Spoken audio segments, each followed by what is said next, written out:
are Genesis FM. Genesis FM, London. Accept your own and be yourself. Thank you for listening. Assalamu alaikum. We are Genesis FM, London. Black power station, educate the nation. Love that. We are Genesis FM, London. Hi, this is Horace Brown. Educate yourself. Hi, this is Horace Brown, and I'm listening to Genesis, and you should too, because you can educate yourself and your youth. We are Genesis FM, London. Genesis, London's only #1 station. Genesis FM. Stay tuned to Genesis Radio, and you'll know how to live as one. This is Luciano. Genesis FM, London. Yeah, I'm just phoning up to ask, what does Genesis really stand for? Unity in the community. Lennox Lewis said that. We are Genesis FM. London's only #1 station. Genesis the Pullman Radio. Yo, how much time we have a want so the gun for us drop out of the palm, you know? His Imperial Majesty's work, a sizzler said that, when I put it down now. The People Station. People Station. Genesis FM. Genesis Station. Dedicated to the younger generation. Shock so many. We are the People Station. Oh my goodness. What would I do without Genesis? Genesis FM. Hi, this is Sylvia Clara, and I tune into Genesis because they reach me. We are the People Station. We are the People Station. We are the People Station. We are Genesis FM. Genesis FM, London.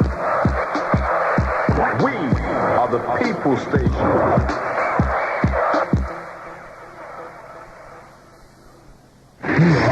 Hello and welcome to Radioland Boxing with Genesis FM, the undisputed champ. Oh, good uppercut from Genesis. Oh my word, Power, James Power's being cut off. WNK are coming forward. And WNK are in trouble. WNK's been taken. And it's a tremendous fight with Baseline FM. Baseline FM throws a rabbit punch. Oh, straight right from Genesis, and Baseline is reduced to treble in this arena tonight. It's all over. There's a lot of punching in that corner. Paradise putting up a fight. Paradise is in misery. Paradise has been taken. It's absolutely amazing. Genesis getting in on the inside with the fast punches, and right a left hook from Genesis, and Galaxy's in a black hole at the moment. Oh, there's a straight driving jab and kisses mouth and kisses out. Absolutely great body shots from Genesis. Oh my word, choice is no choice. The corner's thrown in the towel. What a disaster. Punishing headshots from Genesis. Oh no, Skyline needs a helpline. What a beating. Oh, the power that Genesis jab. And Irie FM doesn't feel so Irie now. They're out. Thumping right hook. And Lightning's blown a fuse. They've been taken. Fire's doing the Harley shuffle. Fides and all sorts of problems now. That's knocked the vibe out of them. And Radio 1's gone. Radio 2's up. Radio 3's hurt. Radio 4's been bored up. Genesis stalking like a civilized savage. And Capital Radio's running from London. I gotta say, what an extraordinary opponent. Road Girls FM is stumbling about in a daze. Genesis has such a new look on his face. A great one to Rock said is rocking violently from that jab. Call the doctor. It's all over. Genesis Radio, the undisputed #1 champ. So much energy, I just don't know where to start. Who they at? We're up off. We're up off. Who the champs?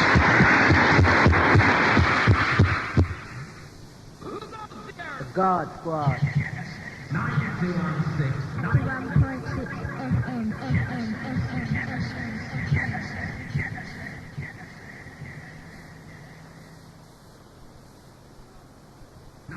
Who goes there? The God Squad. 9216. 91.6 FM.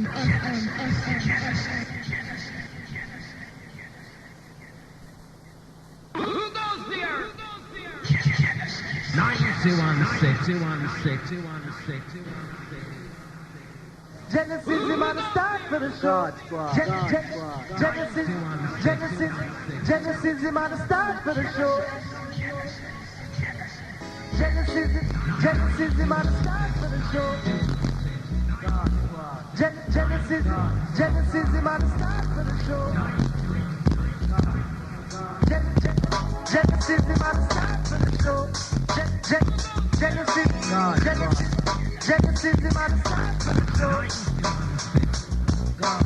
Genesis, him at the start for the show. Genesis, him at the start for the show. Genesis, him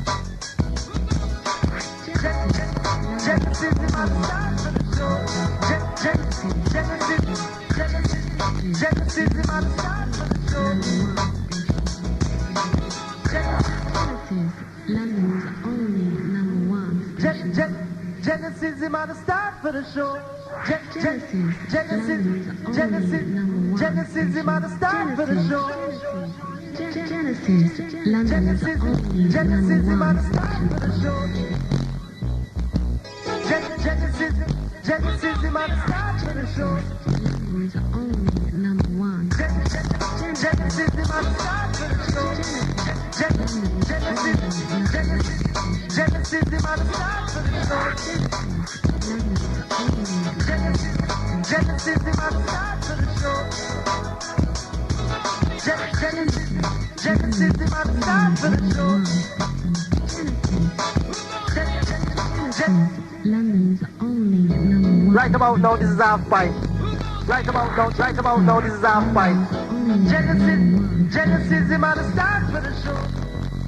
Right about now, this is half pint. I'm that Genesis number one station in the back. Catch them for the night. Genesis, him at the start for the show. Genesis, him at the start for the show. Genesis. Genesis, him at the start for the show. Genesis, him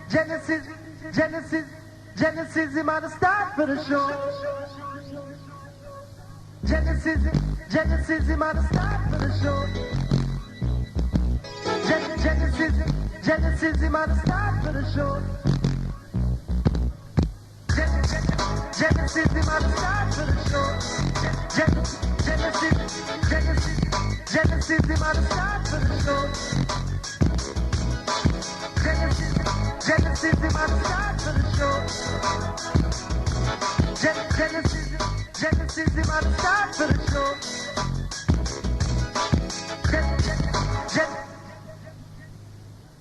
Right about now, this is half pint.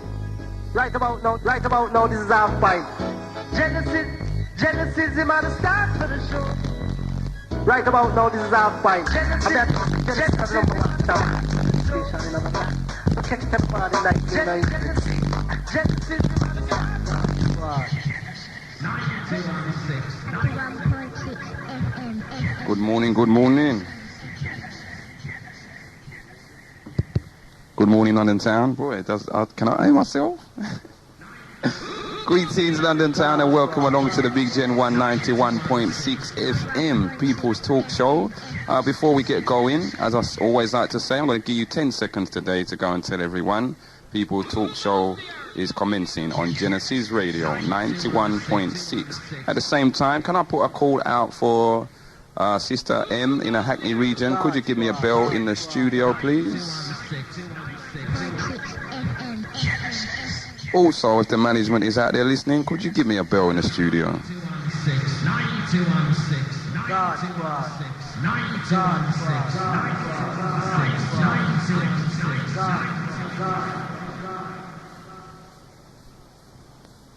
Who goes there? The God Squad. Genesis. 9216. The God Squad. 91.6 FM.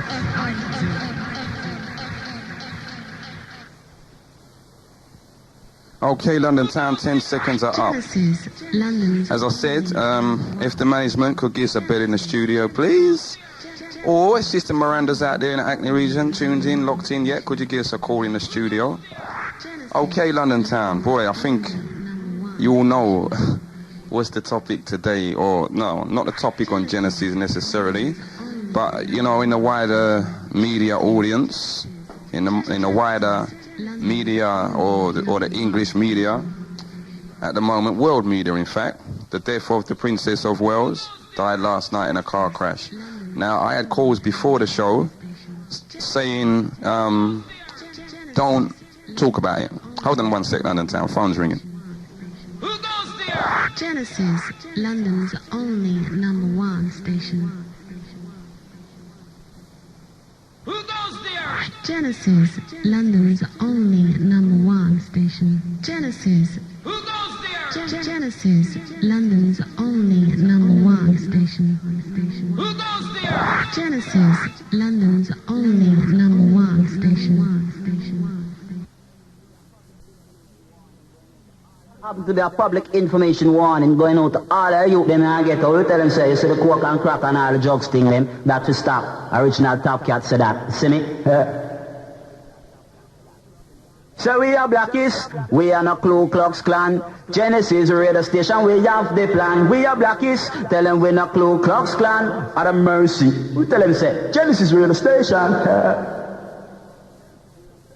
One special dedication to our black man. Special dedication to our black command. When cat attack, no fi pay attention. Tell her this a Genesis radio station.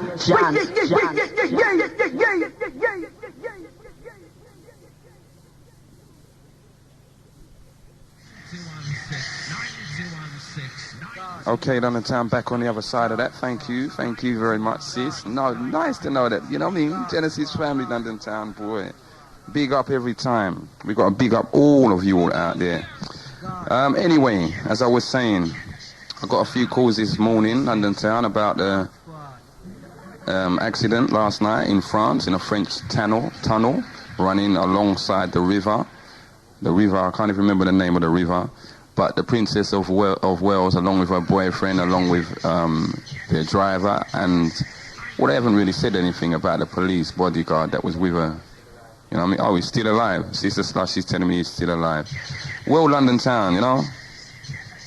Boy, I'll tell you the truth, you know, driving in today, you can feel the vibes in the whole of the country. You know, when a country is in mourning, you can feel it. You know, now I know enough of you will say, boy, don't even bother with that topic there, Commissioner, rare. But the only reason why I would say, you know, from the wider black community, the Genesis listeners, you know, condolences will go out nevertheless, simply because this particular woman, for all of her misgivings and misfortunes and whatever, she was one of the only people ever to go into the continent of Africa and highlight the plight of the children, the bombs, the landmines and whatever. Now, I know some of you might say it was just a publicity stunt, whatever, but nevertheless, she done it. She high-profiled the whole situation, and there was other people out there, bigger people, that could have taken it on, and they never said a word. So, you know, I'm not even going to go in too much into it, but I'll just say, you know, for them people listening, from the black community, you know, death is not a nice thing. It doesn't matter who you are. So condolences goes out to you. See?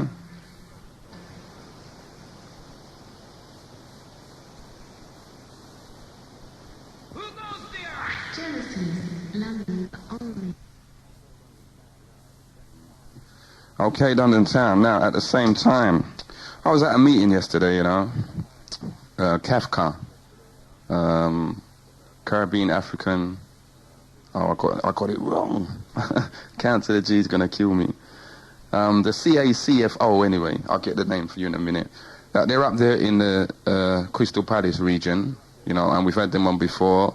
Remember, they was the ones that was responsible for the Emancipation Day that many of our listeners went to. Well, yesterday I was up there. They had their AGM.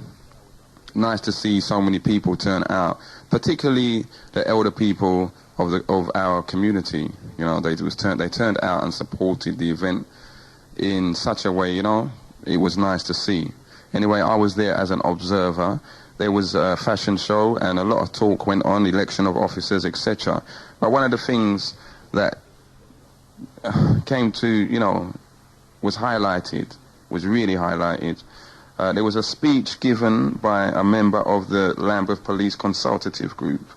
Okay, and the speech was, well, in fact, he brought the first report to the AGM last night and distributed it after giving a lengthy discussion on police brutality on the situation with people dying in custody and the number of deaths, the rise of deaths in police custody. Now, I heard at that meeting yesterday that in the last 2-3 weeks in the borough of Croydon, 3 people have died in police custody. And there's been some very famous cases recently of people dying in police custody. Now, the report is very, very extensive, and it goes into recommendations. It goes into how the police consultative group think the police should be policed. And it was very, very ironic to note that one of the main things that the speaker was speaking of, brought to the attention of us, was what they're actually campaigning for. One of the things they're campaigning for is for video surveillance in police vans. Now, my brother that gave the speech yesterday, if you'd like to phone in, and enlighten us some more, the airways are yours, and you can let us know the situation. But, they said when they got cameras in the police station, dramatically the number of offences perpetrated against the public fell. They just fell overnight, London town, obviously because the police were being watched. So they're campaigning, they say in the courts they have the cameras, and all over them places they have video surveillance. Why not have video surveillance in a police vans as well? We have video surveillance on London transport buses. You have video surveillance at a lot of parking places, when you go in and when you go out. Why not on the police vans, video surveillance? Because a lot of our people actually do lose their life or, get a good beating inside a police van on their way to the station or on their way to being transferred. So this is something, that we need to consider. And do you all think it's worth our while? Or is it worth your while, to join in with the campaign to get surveillance cameras in police vans, etc. Now, a bit later on in the show, we'll go into a lot more of what the actual report comes up with, the figures, the percentages, etc. But I'd just like for now to read you the summary of the report. Following the deaths during 1995, while in police custody of Brian Douglas and Wayne Douglas, their families, friends and many members of the public became concerned about the subject of deaths in police custody. Little has been published and not much is available to the public about the topic. This report was commissioned by the Community Police Consultative Group for Lambeth with the aim of seeking greater understanding of the processes which occur when a person dies in custody and how the death is investigated. In the course of its reporting, the working group has made recommendations for improvements to the present arrangements. A further important aim was the urgent need to review the question of the circumstances in which a police officer might be suspended following a death in custody. The report makes recommendations as to how this might be achieved. By examining the recorded cases and circumstances of the deaths that occurred between 86-95, it was established that deaths of persons while in the care or custody of the Metropolitan Police are statistically rare, and the majority are alcohol-related. The proportion of deaths occurring following an arrest during which force had to be used is small when seen as a percentage of all deaths in custody. However small a percentage might be, the members of the working group were unanimous in their view that they wished to see urgent measures taken to further reduce the number of deaths in custody. When these do occur, it is important that members of the family be treated with compassion and understanding, and that a speedy process of investigation should take place as openly as possible. The working group recognized that public confidence in the present arrangements need to be increased. This report is seen as a first step toward providing more information, following which a wider debate will take place. In the short time available, it has not been possible to look at some of the more fundamental questions surrounding the issue, but it is believed that, if adopted, the recommendations set out in this report will provide for improved arrangements and greater public confidence. That is the summary of the report, and then, as I said, it just goes into it. Now, before I go any further, can you all get a pen, please? I have a phone number for you to take down. And then we're going to let you all, say what you want to say. Now, don't forget London Town People's Talk Show. And you're in tune, 91.6 Genesis, the big smile on Black London's dial. Big up Mr. Sharty. At the same time, we still got the Sister Slushy in the house. See? Have you all got them pens now? Pens and paper? Okay, listen to this. 0705008746. That is 07050087426. Okay, we've got a phone line check. We're going to see, what's running. Good morning, you're in tune to Genesis Radio. Number. Sorry? Okay, well, the sister said she got the wrong number, but she got through to Genesis anyway. I'm going to give you all that number one more time. 07050087426. Gets you through to the Big Gen 1. At the same time, London Town, there's been a lot of talk, a lot of discussion, again, on an international level, this week in particular, concerning the island of Montserrat. And it started off with this Claire Shaw of the present government, made some comments that were really taken as very offensive to the islanders of Montserrat. Now for everyone that doesn't know, Montserrat, according again to the international publicity it's received this week, has approximately 10,000 people on the island and a further 20,000 abroad, spread throughout the world. The Montserratans, on several occasions, were given the choice of separating themselves from England, from Britain, or remaining. They chose to remain under the jurisdiction of this monarchy for whatever reasons they wanted to, but they chose to do that. We're going to take this phone check. Nope, we've lost that call. London Town, if you would like to keep trying, give some phone checks. Tell us how we sound out there in England, and we'll get the ball rolling. As I said, though, Montserrat. Sorry. After the comments that were made by this lady, they sent people out there, and I think they sent them out there to offer everyone maybe £5,000 or something to leave the island. We'll take this call. Good morning, you're in tune to Genesis. Good morning, Gen 1. Just giving you a sound check from New Cross. Okay, how do we sound in the New Cross region? Excellent. Okay. Excellent. Okay. Big up, sis. All right, bye for now. Bye-bye.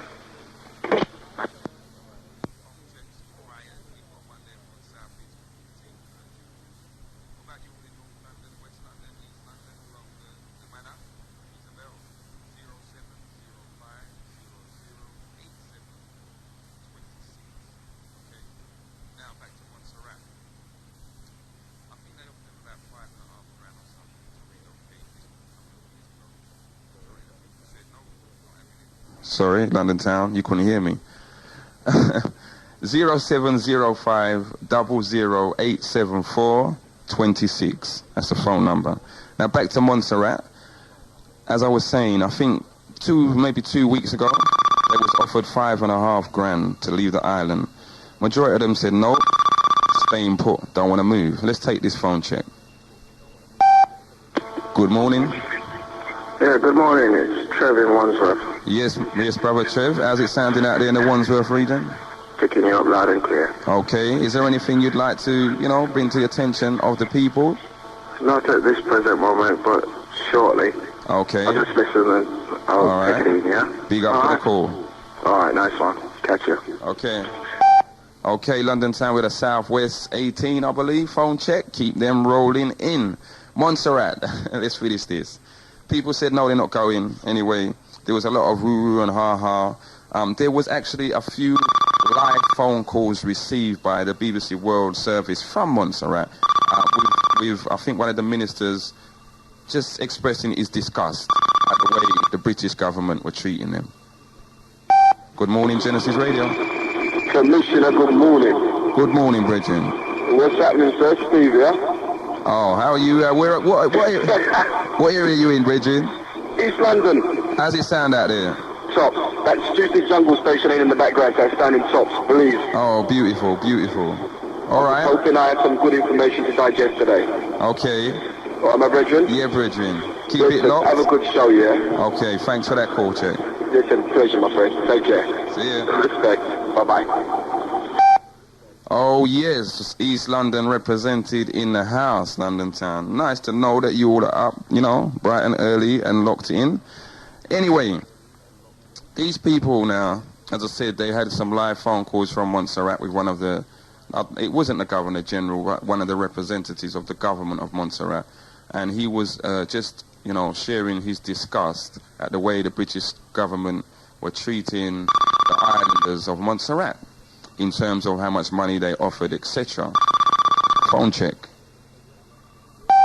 Good morning, Genesis Radio. Yeah, good morning. This is Valerie from Stockwell. Yes, sis. Just giving you a sound check. How do we sound out there in the Stockwell? Loud and clear. Okay, big up for that.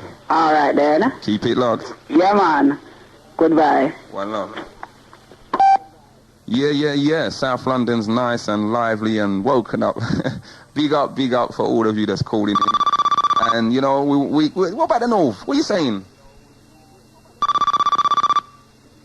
Good morning, Genesis Radio. Good morning. Yes, yes. Lad. This is Blackie's calling. Okay. He's having fine. Mm-hmm. And also about the Montserrat.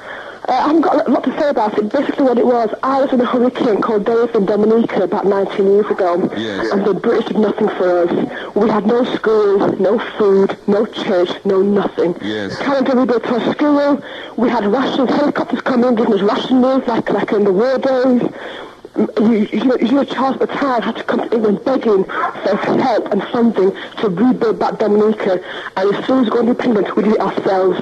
England will do nothing Montserrat, nothing as always. So then, sorry, but you sound like what you're saying is that you think that Montserrat then should sever links with England?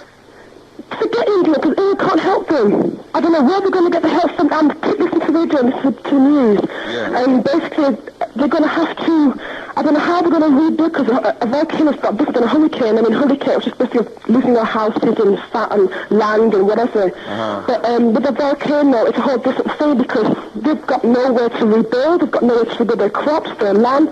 If everything's just going to leave and go, so what are they going to, who is going to help them really? What are they going to do? Because the Dominican, England looking for us. Eugene Charles came to England begging to help Dominican, because we had nothing. You're talking helicopters coming from Canada, landing on a bit of strip, and everybody's queuing for the dried powder milk and dried cocoa and whatever. We had nothing from England, nothing at all. And it hurts now they're doing it all over again. It just hurts. They did it all over again. They want the country, but when the country doesn't help, they do nothing. And it just hurts. It just really hurts. Mm-hmm. And that's all I can say. It just hurts. Sorry, but I'm going to have to go now. All right. All right, thank you. Take care, yeah? Bye-bye. Keep it locked. Thank you. Yeah, London Town, you're hearing it from one of our sisters. She said she experienced the same thing in Dominica, and they wanted help from the British, and it wasn't coming, it never came. So they decided to just do their own thing, and sort out their own problems, which is what they've done. Well, in Montserrat now, people are very upset. Anyway, they showed mass evacuations yesterday and the day before, people leaving the island. Phone check. Good morning, Gen 1.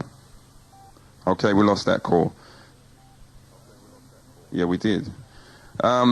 They showed a mass evacuation of some of the 10,000 people that are there on the island at present. At first, a lot of them refused to go.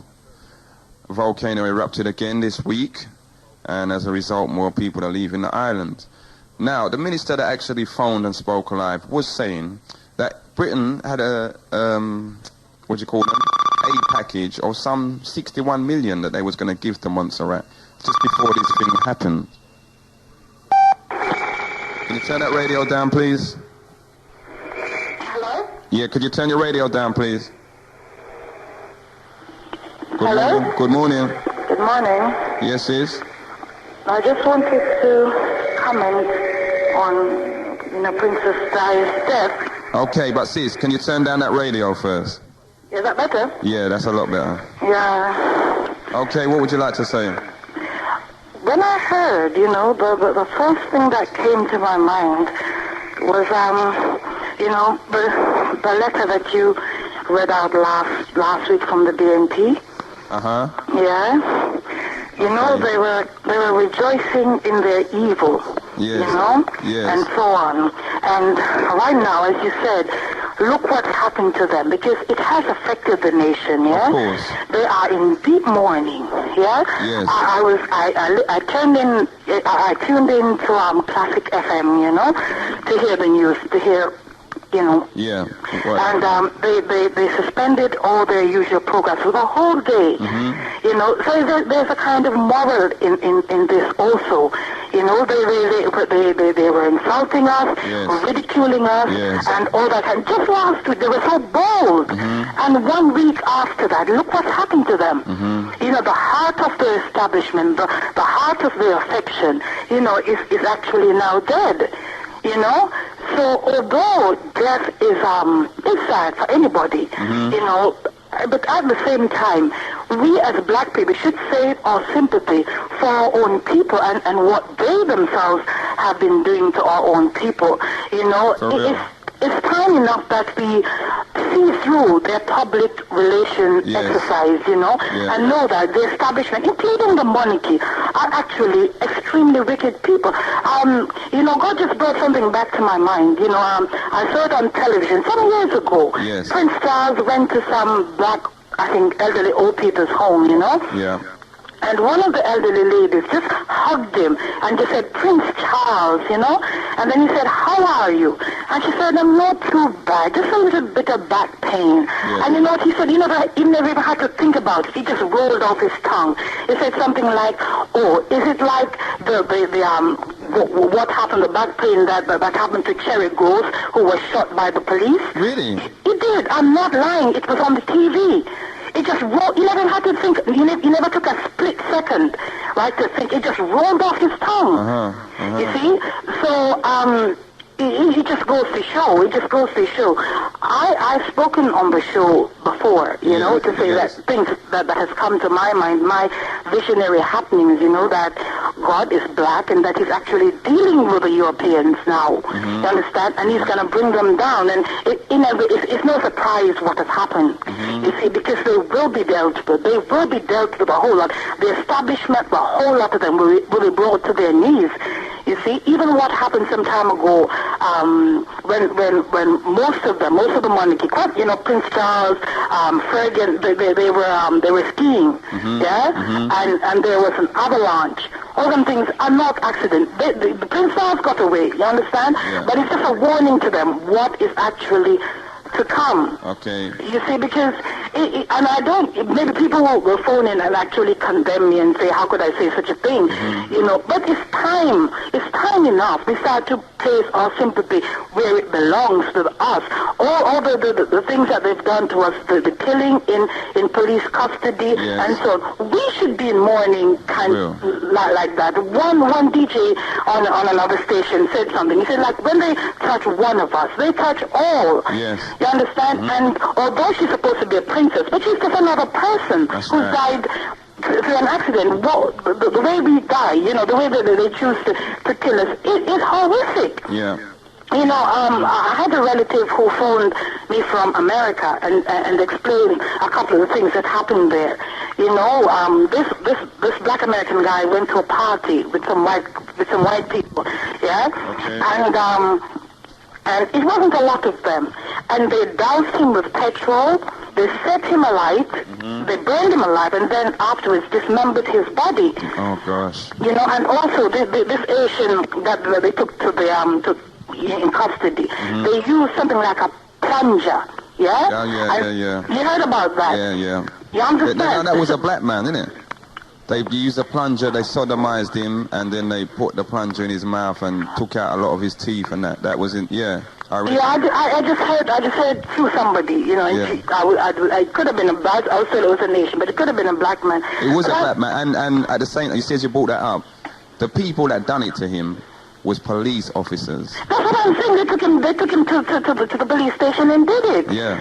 You see, so then what the Europeans have, they have it coming to them. Mm-hmm. They have it coming to them. You see, what God is showing me is that He is black, and that the next era that's coming up, that they don't, you know, it is really, it is black rule. Mm-hmm. You understand? Black superiority and so on, as it was in the old times.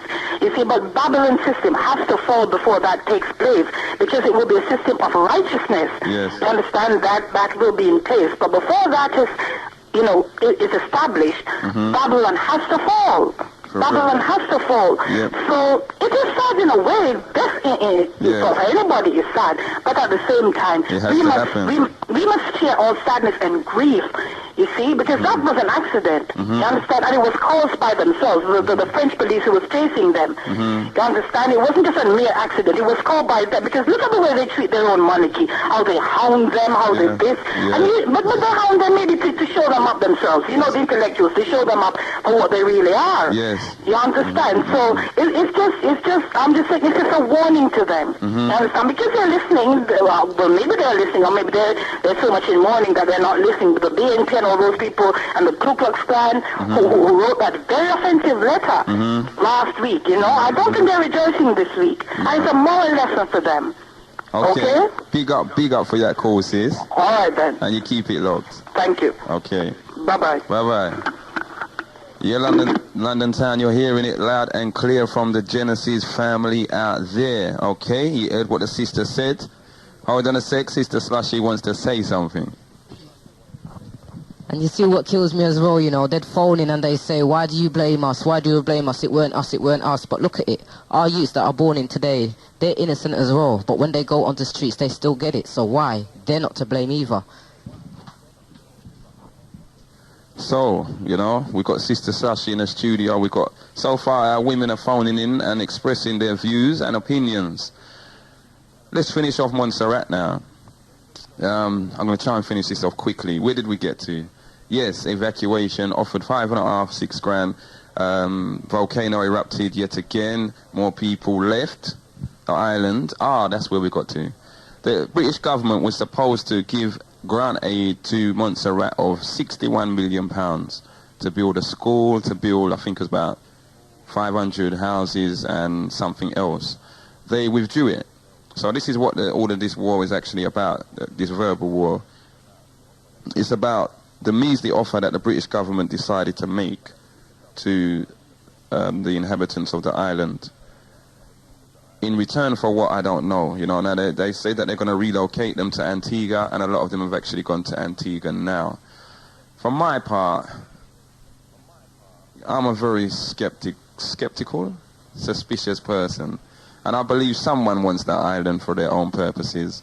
And as a result, they would drive us, all of our people, off of the island.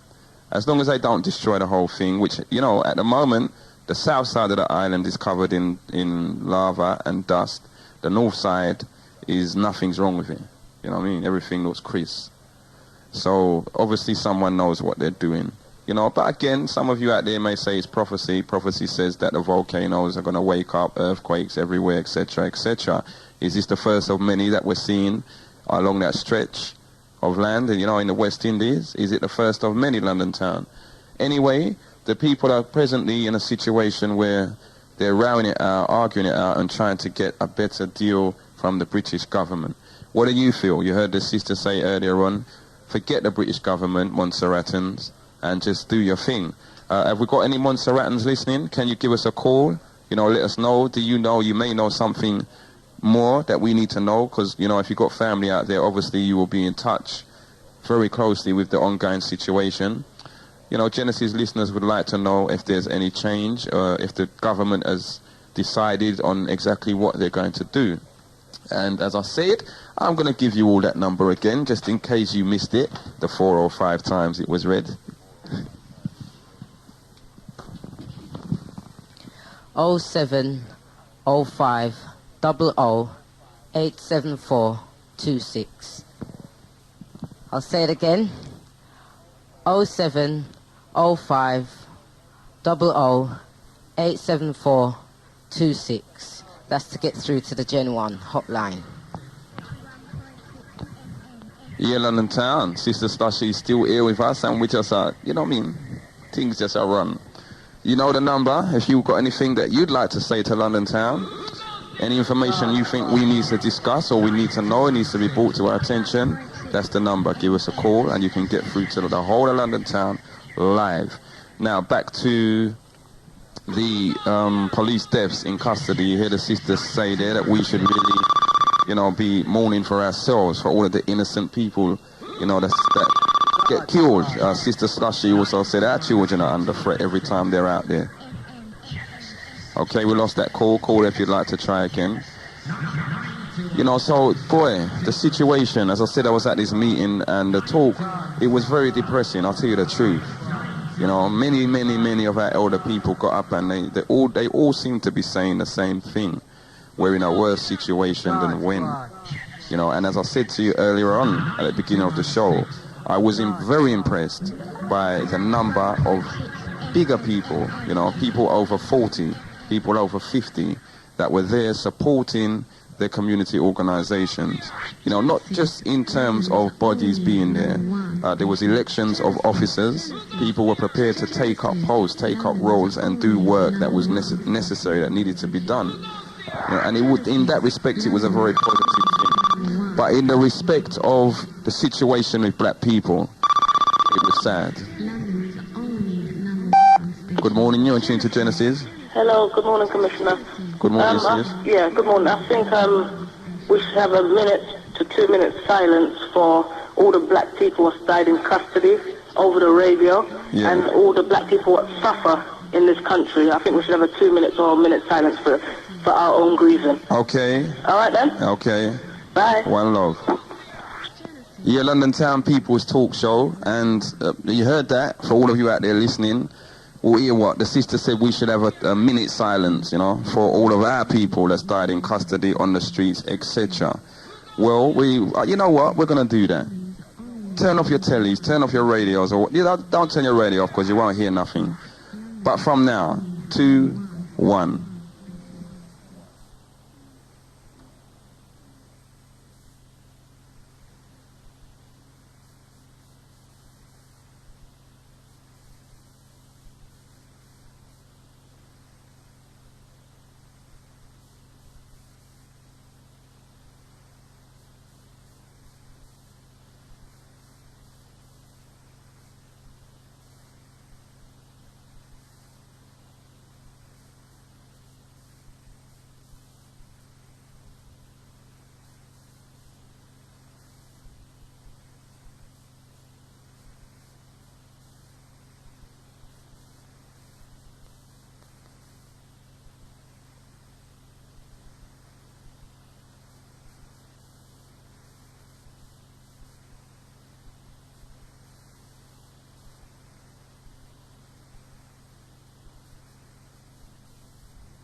Okay, London Town, we're back on the other side of that. That was a minute exactly. Saying?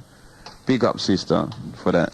And for everyone that participated in it. 60 seconds, London Town, that's all it took.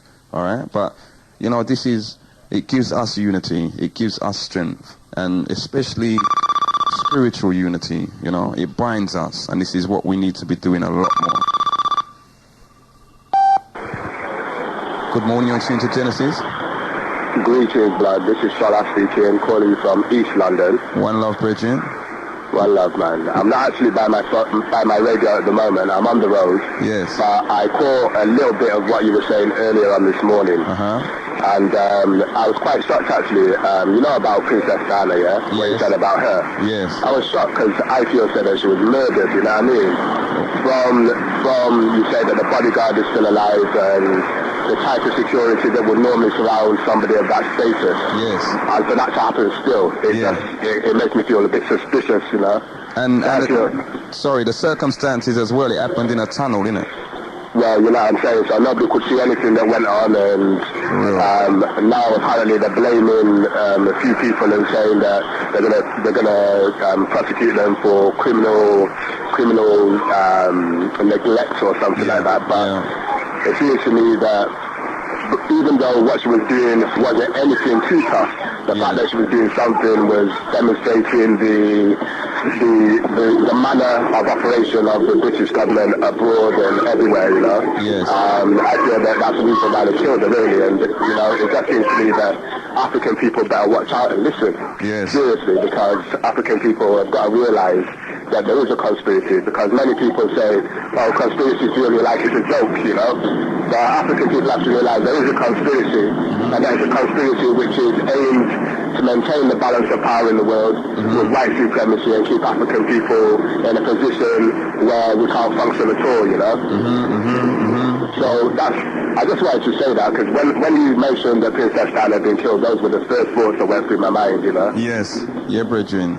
Well, I know that there's a lot of people out there that have already sussed it, and, you know, yeah. For my part, I just have to say, boy, we're not foolish, you know. Long enough we had the wool pulled over our eyes, and our eyes are open now, and we can see, you know, brethren. But big up for that call, right? Yeah, man.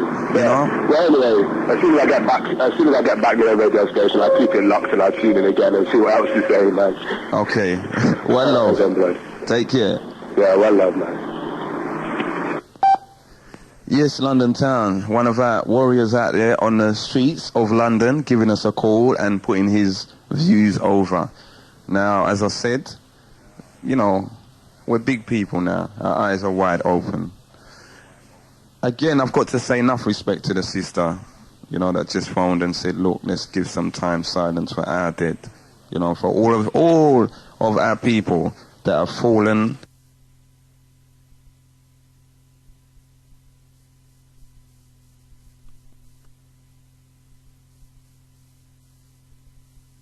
You know, the first Sunday of every month or something, or every Sunday, because it's only 60 seconds, we were to take time out and to unify ourselves in quietness, London Town.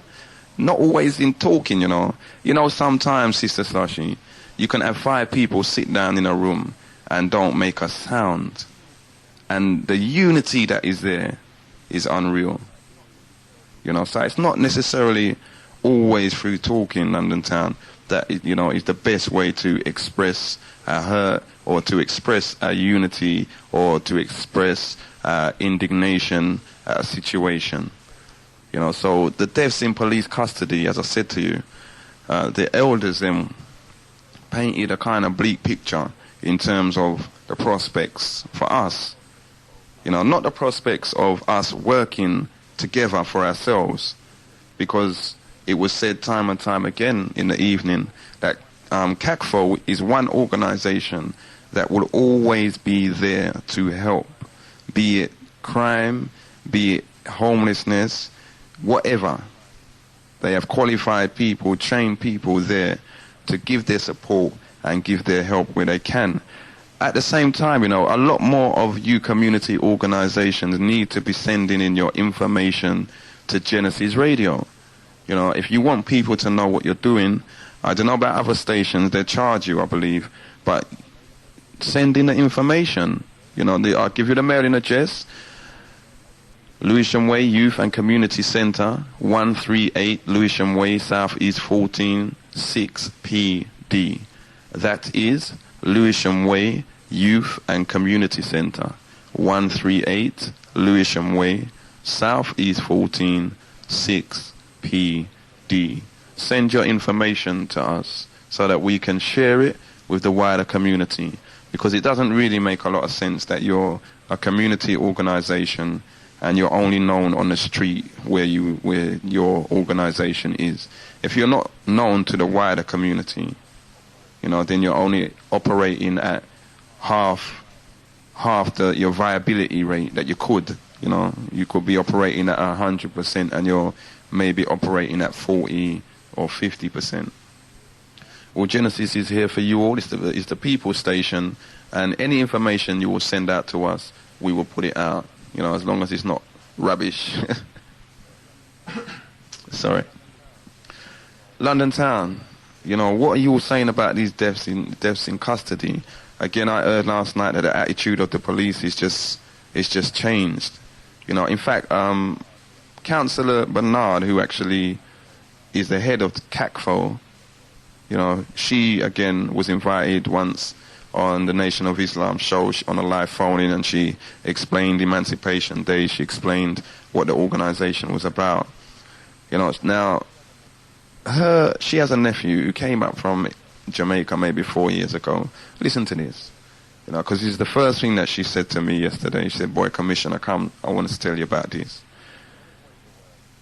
On his way to work, got stopped by police, 8 police, outside the Mayday hospital. Police said they want to search him. He said, boy, what, you know, I'm in my work overalls and everything. Police said, no, we want to search you. He had his wife with him. They made him stand up on the side of the road, pouring down with rain, searched his car, searched him, never found nothing. London town, they had him standing up there 3 hours in the rain whilst they dug out his car, underneath, headlamp, everything. Still didn't find anything. Anyway, he took some details down, got back in his car and drove off. They weren't satisfied. They stopped him again. I don't even think he got to drive off. They stopped him again, told him, nope, they're searching the car again. Took him out of the car. Now, hear the joke. He wrote down the details and put it down, you know, like in the dashboard, you know, when he got back in his car, he put the police details down. After the second search, they got jumped in their van, gone back their business. Lo and behold, no details in the car. So they deliberately went in the car just to take out what he had written down, the police numbers, etc., etc. The last thing they said to him is, we believe you're a drugs pusher and we're going to get you. Now, this is a young man that's like 4 years here and worked his fingers to the bone, never touched drugs in his life, he says. You know, and they never found nothing after maybe 3.5 hours of searching. They never found one jot. You know, now this is just one example of many incidences going on throughout the streets of London right now with our people, you know, especially with our young, where they're being harassed, they're being harangued, they're being stopped, you know, every other day. No, in fact, every day, I guarantee you, I will see some form of black man or woman at the side of the road, hazard lights on, police car beside them, officers talking to them or doing this to them or doing that to them every single day. Now, some of you may think, oh, it's only because we live, you know, in a predominantly black community, and there are a lot of people out there driving dodgy cars, so the police are only doing their job. Let me give you a joke. One day I was in a car, my car broke down, and I was with the AA, called out the AA came out, and, you know, me and this man, elderly gentleman, you know, we got to talking, and he said to me, we got to talking about being stopped by the police. And it so happened in that month I had been stopped maybe 5-6 times. And I said to him, look, I've been stopped so much time. Do you know what this gentleman said to me? He said, in all of my 45 years of driving, I have never been stopped once. Now, I don't consider myself a bad driver.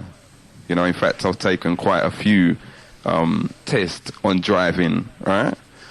But this man had never been stopped once in his life, in 45 years of driving. And here's me, in the space of 1 month, has been stopped 5 times, given 5 producers. We had a caller on last week as well, that, you know, said that him getting producers was just a bit of a joke. We've got certain celebrities that sold their big, expensive cars, and now they're driving around in bangers, because they was getting stopped every single day, some of them 3, 4, 5 times a day. So, you know, it's obvious that some form of harassment is being perpetrated against us on the streets of London, and, you know, no doubt throughout the home counties, etc. You know what I mean? What have you all got to say about it? What have you got to say? And don't forget, if you want some more information on that report from the Lambeth Community Police Group on death in custodies, give us a bell, and, you know, we'll see what we can find for you. Good afternoon, London Town. Daddy Coolie's inside the house, joining the Commissioner on my way down. Listen, also, the reason that we've got this long number, right, is to kind of protect the phone line, okay?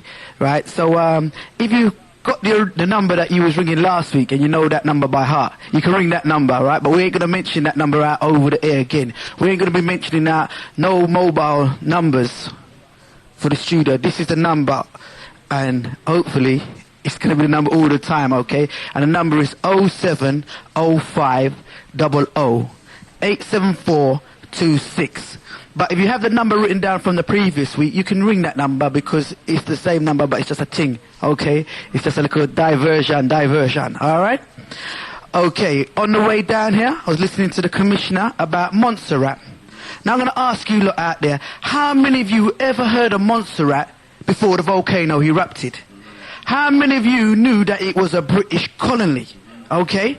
How many more other islands are out there owned by the British government that we do not know about? And only when something happens, all of a sudden, it's a British island. Okay? How many more of these little places that they got secured for themselves for when here or wherever gets destroyed, they can make their escape to? I can tell you about 4. Right? Okay. I never heard of Montserrat. They've been having their life, living it good out there.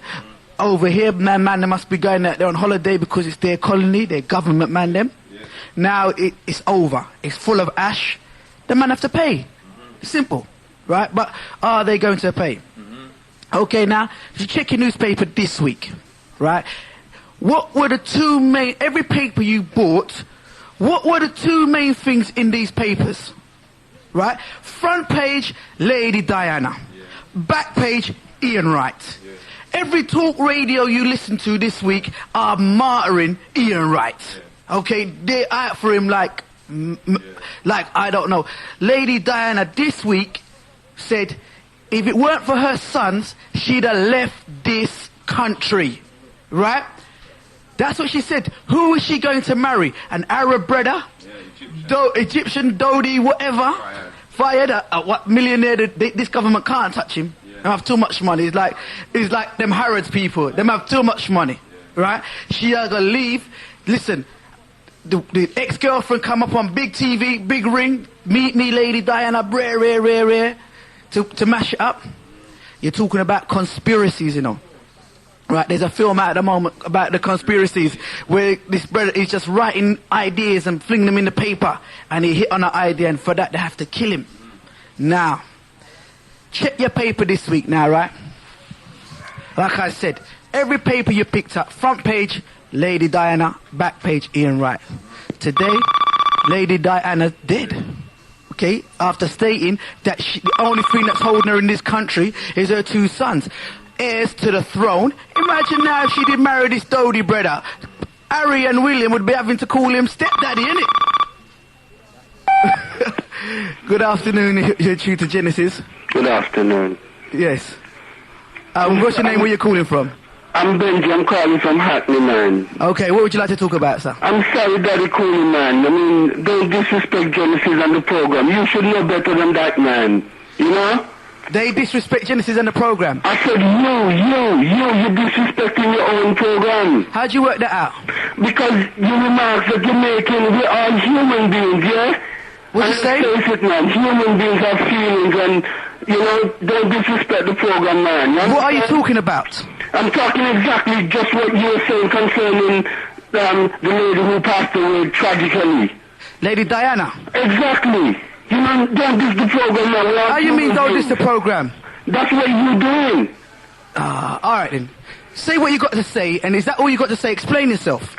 I'm saying, as far as you is concerned, you don't know about Montserrat. I'm a ghetto youth. I'm from Antigua, yeah? Yeah. And it's just 2 miles off Antigua. Montserrat is 2 miles off Antigua. So if you haven't heard of Montserrat before, you know, just create and yeah, but Bridget, hear what I'm saying to you now, right? as a youth born over here, right, and many of us who's born over here, we'd have never heard of Montserrat, right? And this is the truth. This is the truth. Listen, if the volcano never erupted, right? Remember, if the volcano never erupted, Montserrat wouldn't be in the newspaper, right? Also, right, it's only when something happens in of these countries of African or West Indian origin do you ever hear about them. You never hear about them before. They're the prime thing in the newspaper now, right? What do you mean? What do I believe in? It's nothing to say what do I. It's not about what I believe in. It's about what you call it. Now, right? All of a sudden, now, right? We're talking about Montserrat and how the British government have to pay reparations to these people. They have to. They have to. They're the ones that said they're not going to pay it. You know, they're the ones that have withdrawn their aid.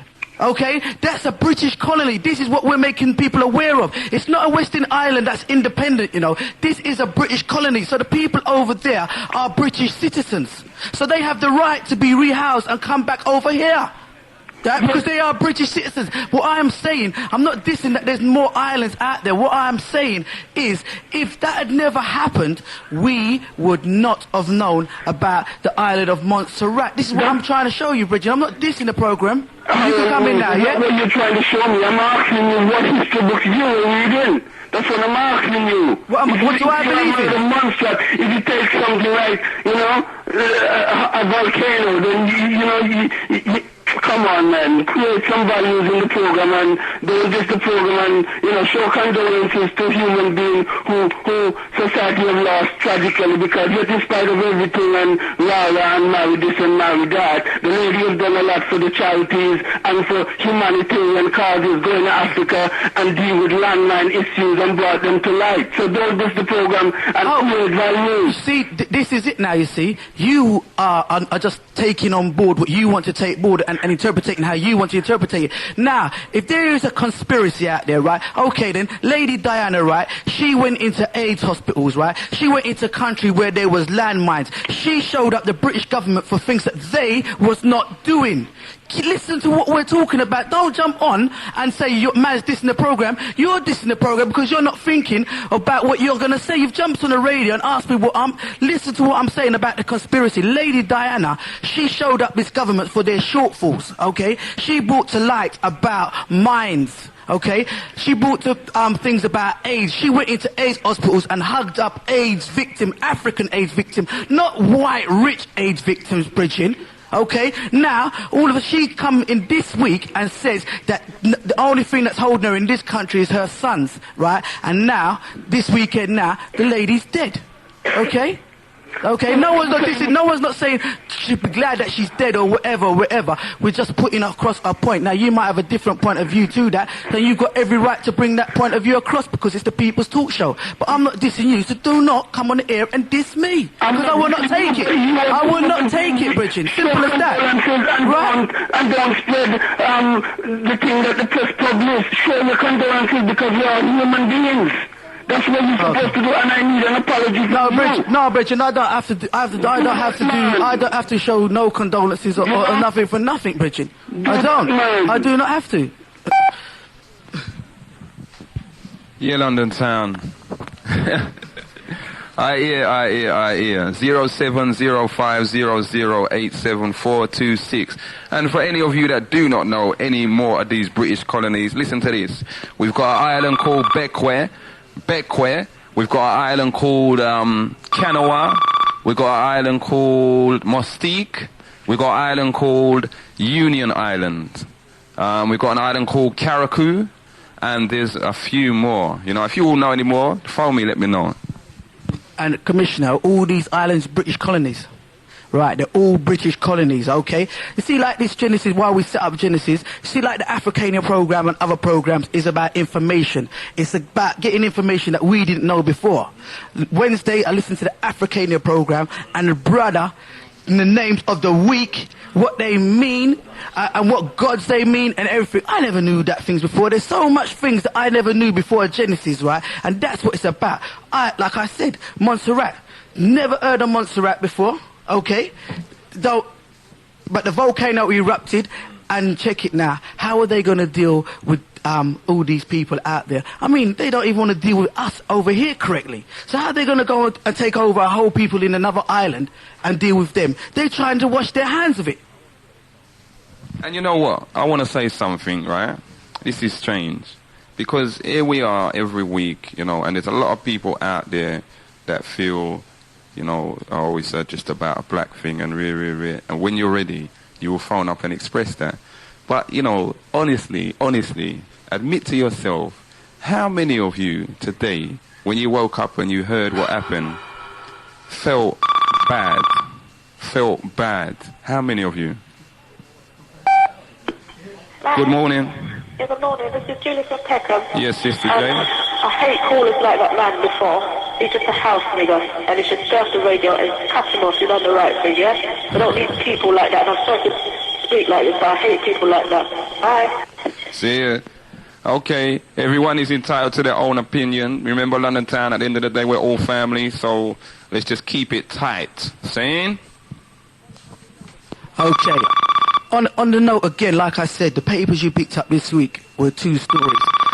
Two different people being hounded by the press, being hounded by the society. Good afternoon. What's your name? Where you calling from? This is Belinda from Peckham. Hi, Belinda. How you doing? Hi, yeah, how are you? Not too bad. I just want to say, I heard this morning about what happened to Diana, and somebody said it's a dent. It's a dent to the system, yeah? So what I'm saying is all us black people got to watch out now, because if it's a dent to the system now, they're going to be looking for something to fill that dent, you get me? So we're going to start getting beaten and arrested and whatever. It's like when the stock market fell. It's like they always get to black people to go and, do you know what I mean, to alleviate the pain or whatever it is. It's always us that always end up getting it. Well, like even if you check the paper this week, there's only two stories in there. Two stories. So what are they going to fill the paper with now? I'm telling you, man. We're in trouble. People better wake up. Wake up. We're in trouble. Okay, what's the name where you're calling from again, sorry? Belinda from Peckham. Belinda, thank you for your call, yeah? Okay. Keep the good work. We will. All right. Take care. Bye-bye. And at the same time, London Town, listen, you know what I mean? Arsenal, I like Arsenal. That's an understatement. See, the other day I was going to rob Daddy Coolie for one of his Arsenal shirts. Yeah, did you see what they done to Ian Wright, though? That referee is a joker. The man tell blatant lies. Good afternoon, caller. You're in tune to Gen 1? Yeah, good afternoon. Yeah, Bridget, what's your name? Where you calling from? Yeah, Lee from Lewisham. What would you like to say? Yeah, regarding your topic this morning, Lady Diana and all the rest of it, what you guys are talking about. We're talking about Montserrat. We're talking about deaths in police custody.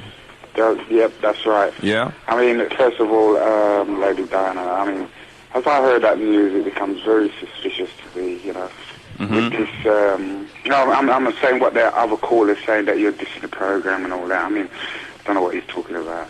But as Coolie is saying, suspicion, I mean, you must remember that Diana is almost gone over to the other side, that's right, so to speak. That's right. You know, and flying in the face. If you read the newspaper, I stood across the road in my lorry and I saw the news. It goes, Lady Diana, shut up. Yeah. Right? Yeah. Or we'll shut you up, right? Yeah. It seems to be like the Secret Service or the so-called racist part of this society. It's just letting her know. Yeah. That's got a hand in that. I mean, can you imagine that sort of thing happening? Okay, caller, we lost you. If you'd like to call back, remember that number 070500087426. There seems to be an air of conspiracy around the whole thing, London Town. Good afternoon, you're in tune to Genesis.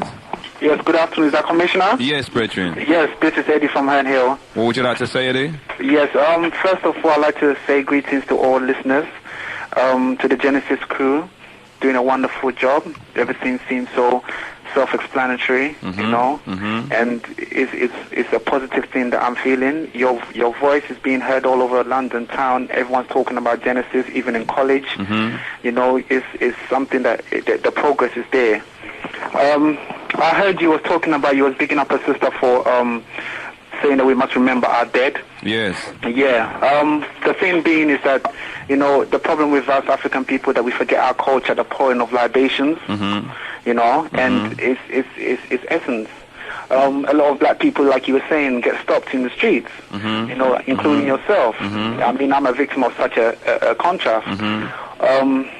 Also, I like to say that the only one thing is the reason, the real cause for our destruction, or should I say that the condition that we've been faced with in this land is due to our essence, which is melanin. And that is one topic I would like to talk about. Since I just tuned in now, and I thought, okay, let me come outside and make a call and express at least something that is a contrast to what is being talked about. Okay. Where should I start? From beginning?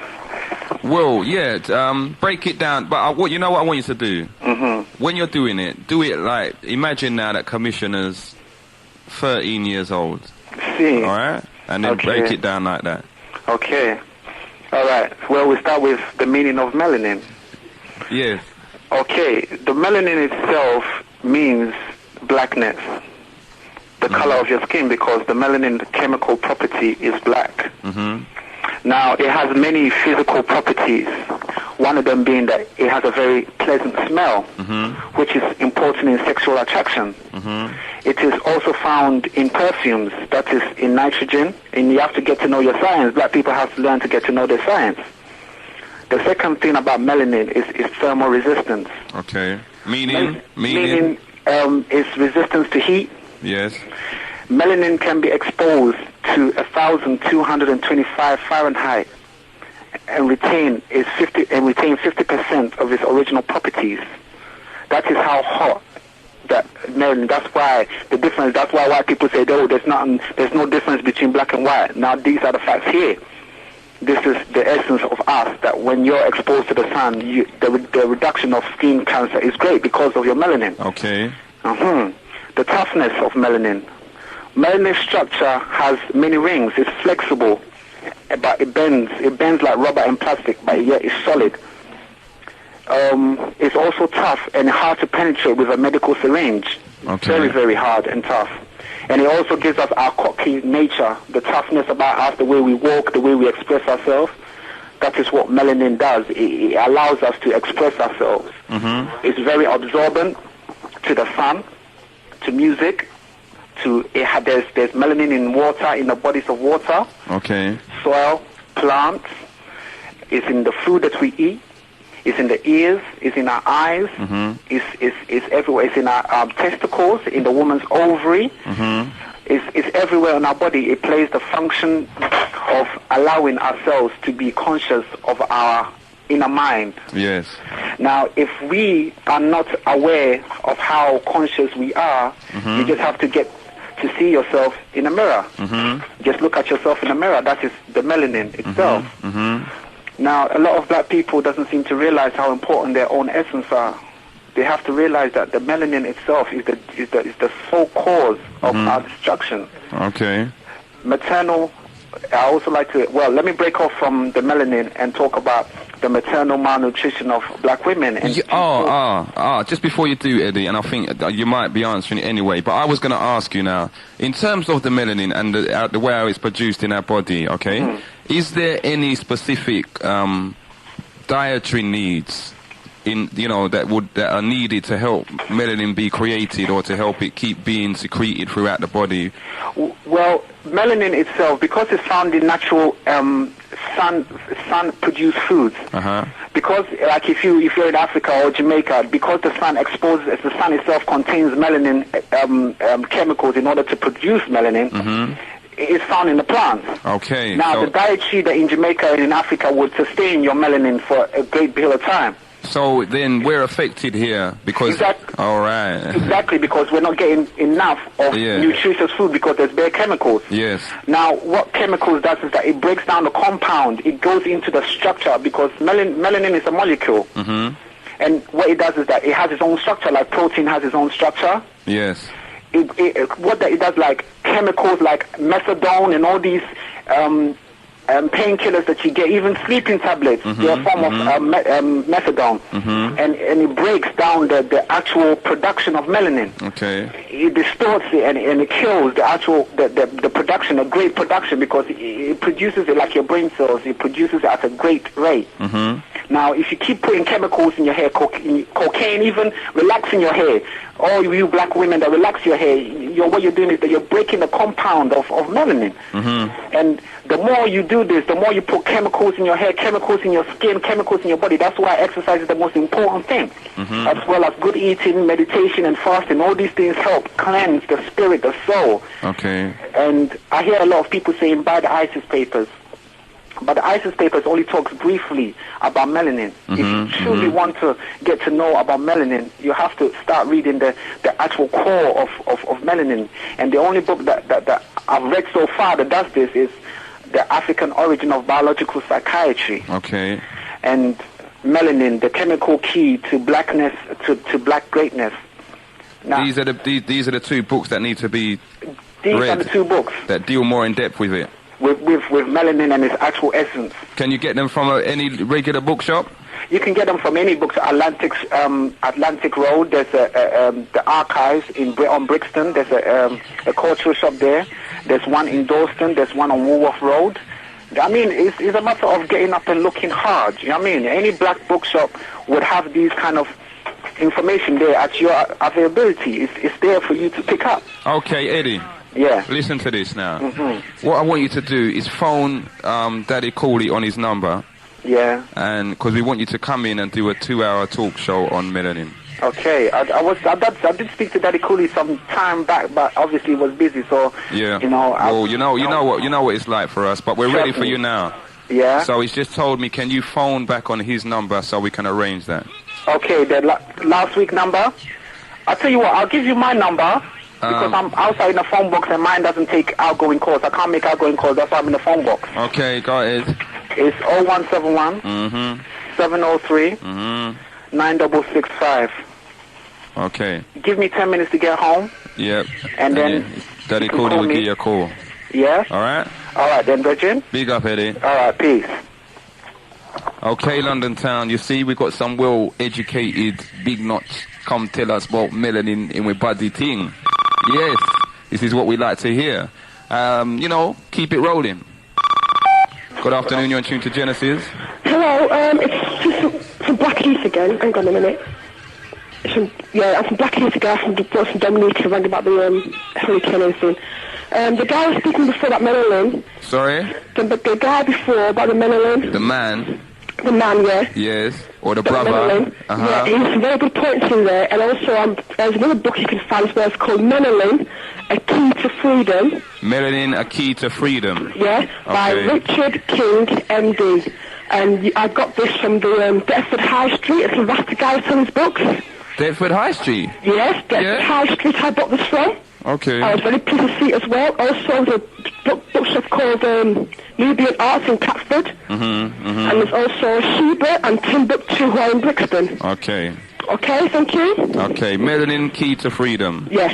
All right, sis. It also breaks down to all the discipline he was talking about the plants, the sexual organs, everything else. It breaks it down chapter by chapter in like 1.5 pages in film, and it also gives you references to go and find out for yourself as well in other books. Okay. So it's a very good book. It's covered in gold with an Egyptian on the front and back. But it's very good, interesting. Is it the kind of material you could give to children?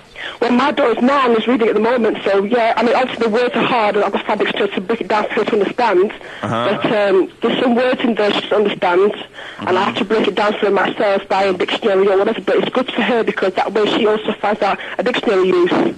So it works both ways for both of us. Okay. Okay? Big up for Melanin, A Key to Freedom. Yes. Okay? Big up for that, sis. Thank you. Bye-bye. Bye-bye. Okay, London Town, we're going to keep rolling there. You've got a few books, and as you heard, we're going to actually present to you a melanin show, exclusive melanin show, so we can get the information. Good afternoon, caller. You're connected to Genesis. Oh, hello. This is Trevor from Camberwell. Yes, brethren. I'd like to talk about Montserrat crisis and probably about role models and Ian Wright. Okay. You could give me some time on Montserrat. Yes. Go ahead. First of all, I went to school in Jamaica, and I heard about Montserrat from doing Caribbean geography in Jamaica. Yes. So I did hear about Montserrat. Now, an important point is the discriminatory treatment of the Montserrat people under the British Nationality Act. people from the Falklands, people from Gibraltar, who are also British Crown colony inhabitants, have full British citizenship and are allowed to live and permanently, live permanently in England or enter and live permanently. People from Montserrat, under the Act, have a category called citizenship of British dependent territory, which is useless. They have no right of entry or abode in the UK. Now, why the difference? Montserrat is a crown colony, Gibraltar is a crown colony. The only difference is that the Gibraltar people are of European origin. The Montserrat people are mostly black, or there are a few mixed race people. So I would call on the British government to give them full, proper British citizenship, so they can enter and live in England, because they're a British Crown colony, isn't it? That's the truth. And another important point that people don't realize is that the British Nationality Act, brought in by Mrs. Thatcher, the Conservatives, was based on a green paper by the so-called progressive, so-called socialist Labour government. Really? Yes, I've got a copy of it here. Oh, so that's why Labour's attitude is what it is today. That's right. Do you notice the Blair government, they haven't amended the British Nationality Act, they haven't given full citizenship to the Montserrat people, or the Cayman Island people.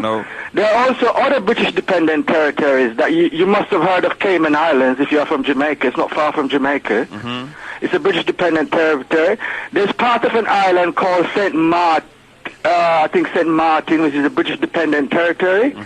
There's an island called Pitcairn Island in the Pacific. Most of the inhabitants are white. They have been given full British citizenship. Sorry, what island was that called?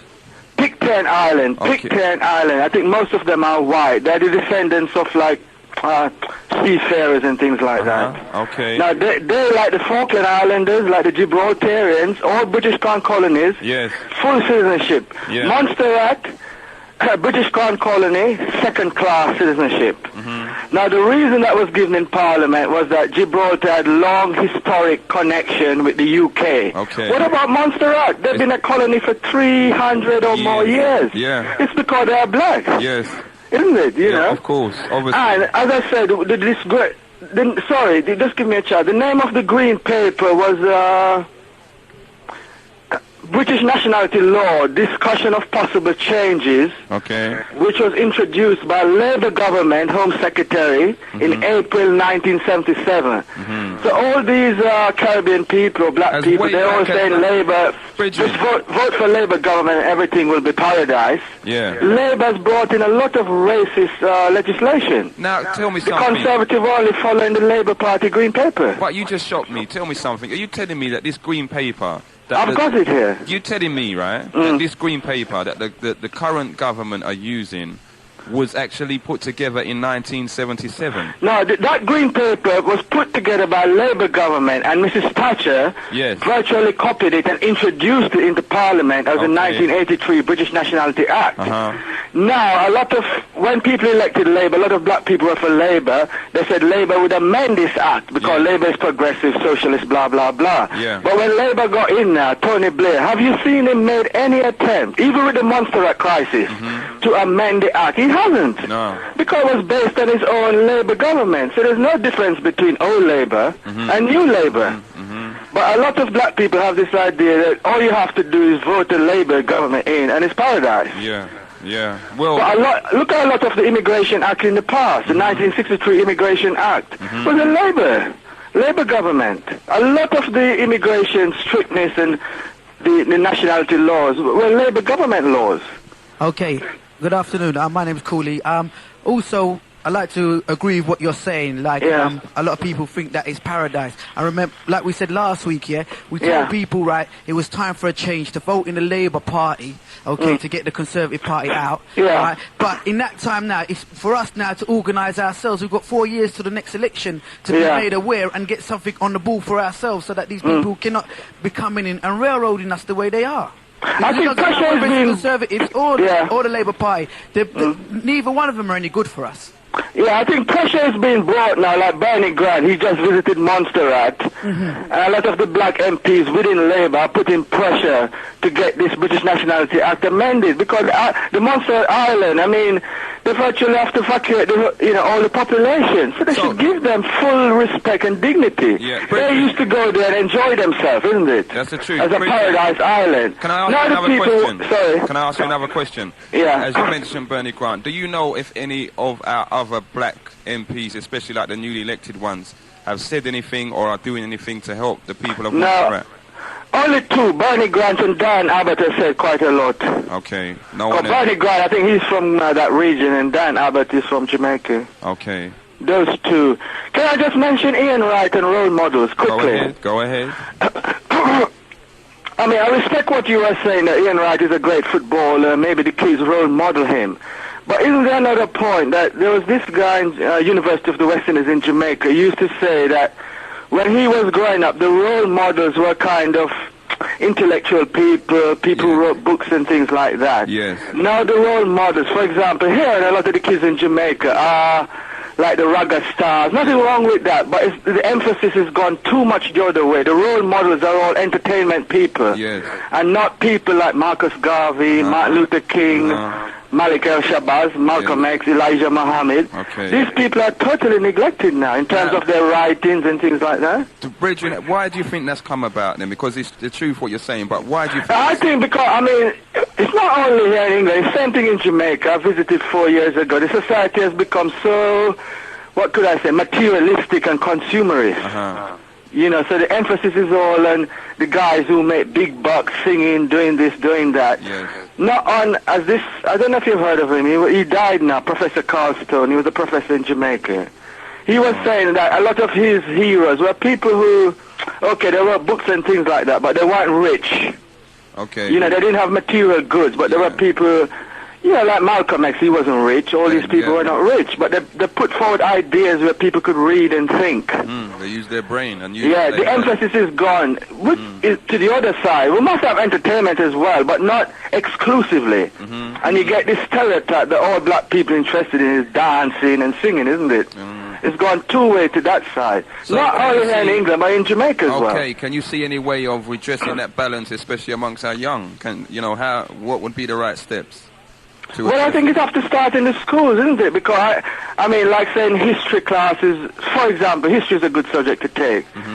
I mean, I went to school in Jamaica. I did from 1494 when Christopher Columbus discovered Jamaica. I didn't do any African history, for example, or any history of Jamaica before the Europeans came. There was a great Arawak civilization.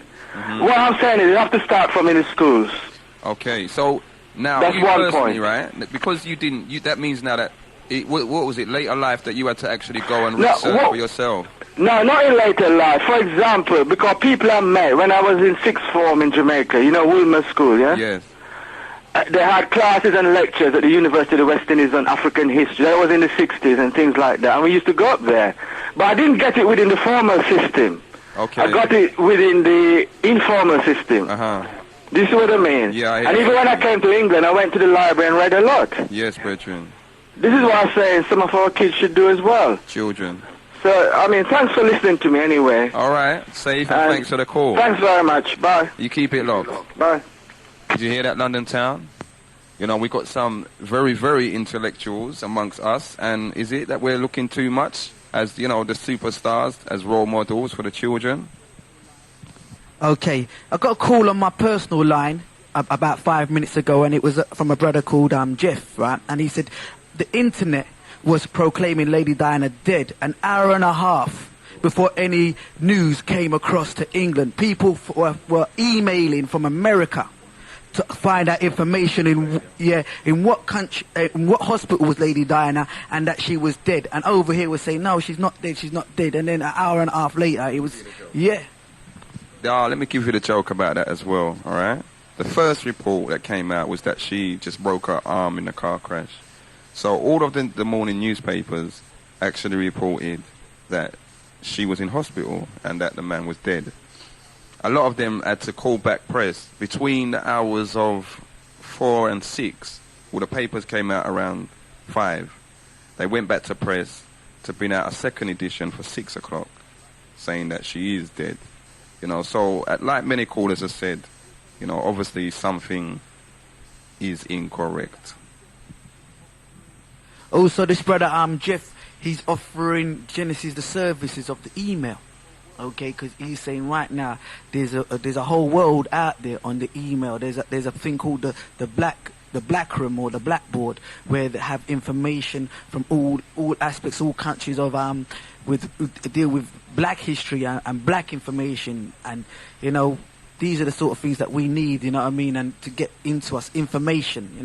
There's so much information out there that needs to be, that is not given to us. We have our stations that are out there, but do not deal with the black media and the information out there for us. Okay, we're going to give out that number once again. The number to call into the talk show is 0705 00 87426. Once again, the number is 0705 00 87426.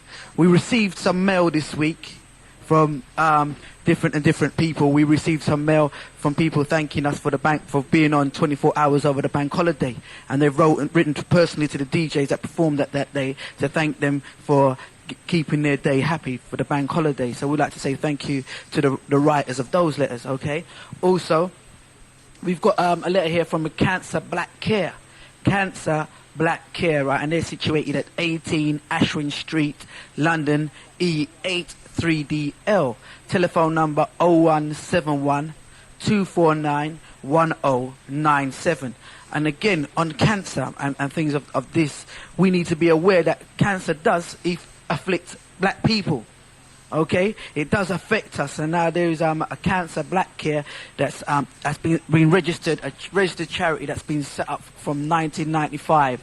Okay, and that's their address. They're going to be having set of high-profile gala meetings, right? And the next one in line is on the 11th of October 1997, where they're holding a charity ball at the Gloucester Hotel in West London on the 11th of October 1997.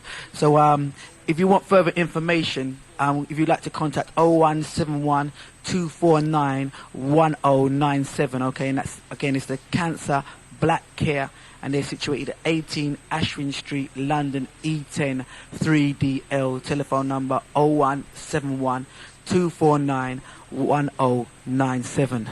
We also got a letter from a gentleman by the name of David, and he said he has nominated us in the 15th Voice Anniversary Community Awards. Okay, he's nominated us for community.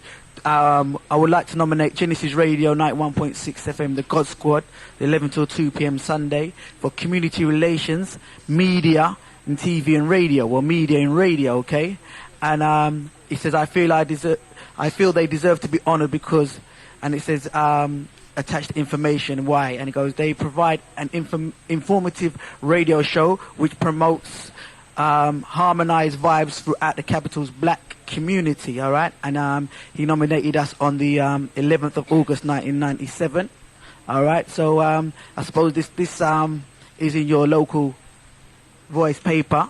So if you want to increase the profile of Genesis Radio, go through the media or go through the newspaper and send in your nominations if you think that Genesis should be nominated for, i.e. community relationships and media radio. Okay, all right. So that's the 15th Voice Anniversary Community Awards. We'd like to say thank you to David for that nomination. Mm-hmm. And at the same time, this is a little personal message going out to all of the. You know what? The last couple of weeks, I've been listening to so many radio stations, see, and Genesis, right? And it's ironic. They call Genesis a pirate station, see. But it's very ironic.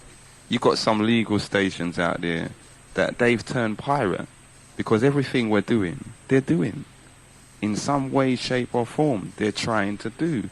And boy, it's just amazing. It is really amazing. Now, I would say everything's good. But you see, when it becomes out of order, is when these people do not acknowledge Genesis. Do not, in no way they will mention Genesis. But they will hear you all talk, they'll hear us talk, and they'll go away, they'll do this, they'll do that, they'll set this, they'll set that, and they're not mentioning the community or Genesis, and that's where the dissing is coming. So we got one station in particular that's legal and everything. From today onward, I call you a pirate station because you're trying your hardest to be a carbon copy of what you can't be.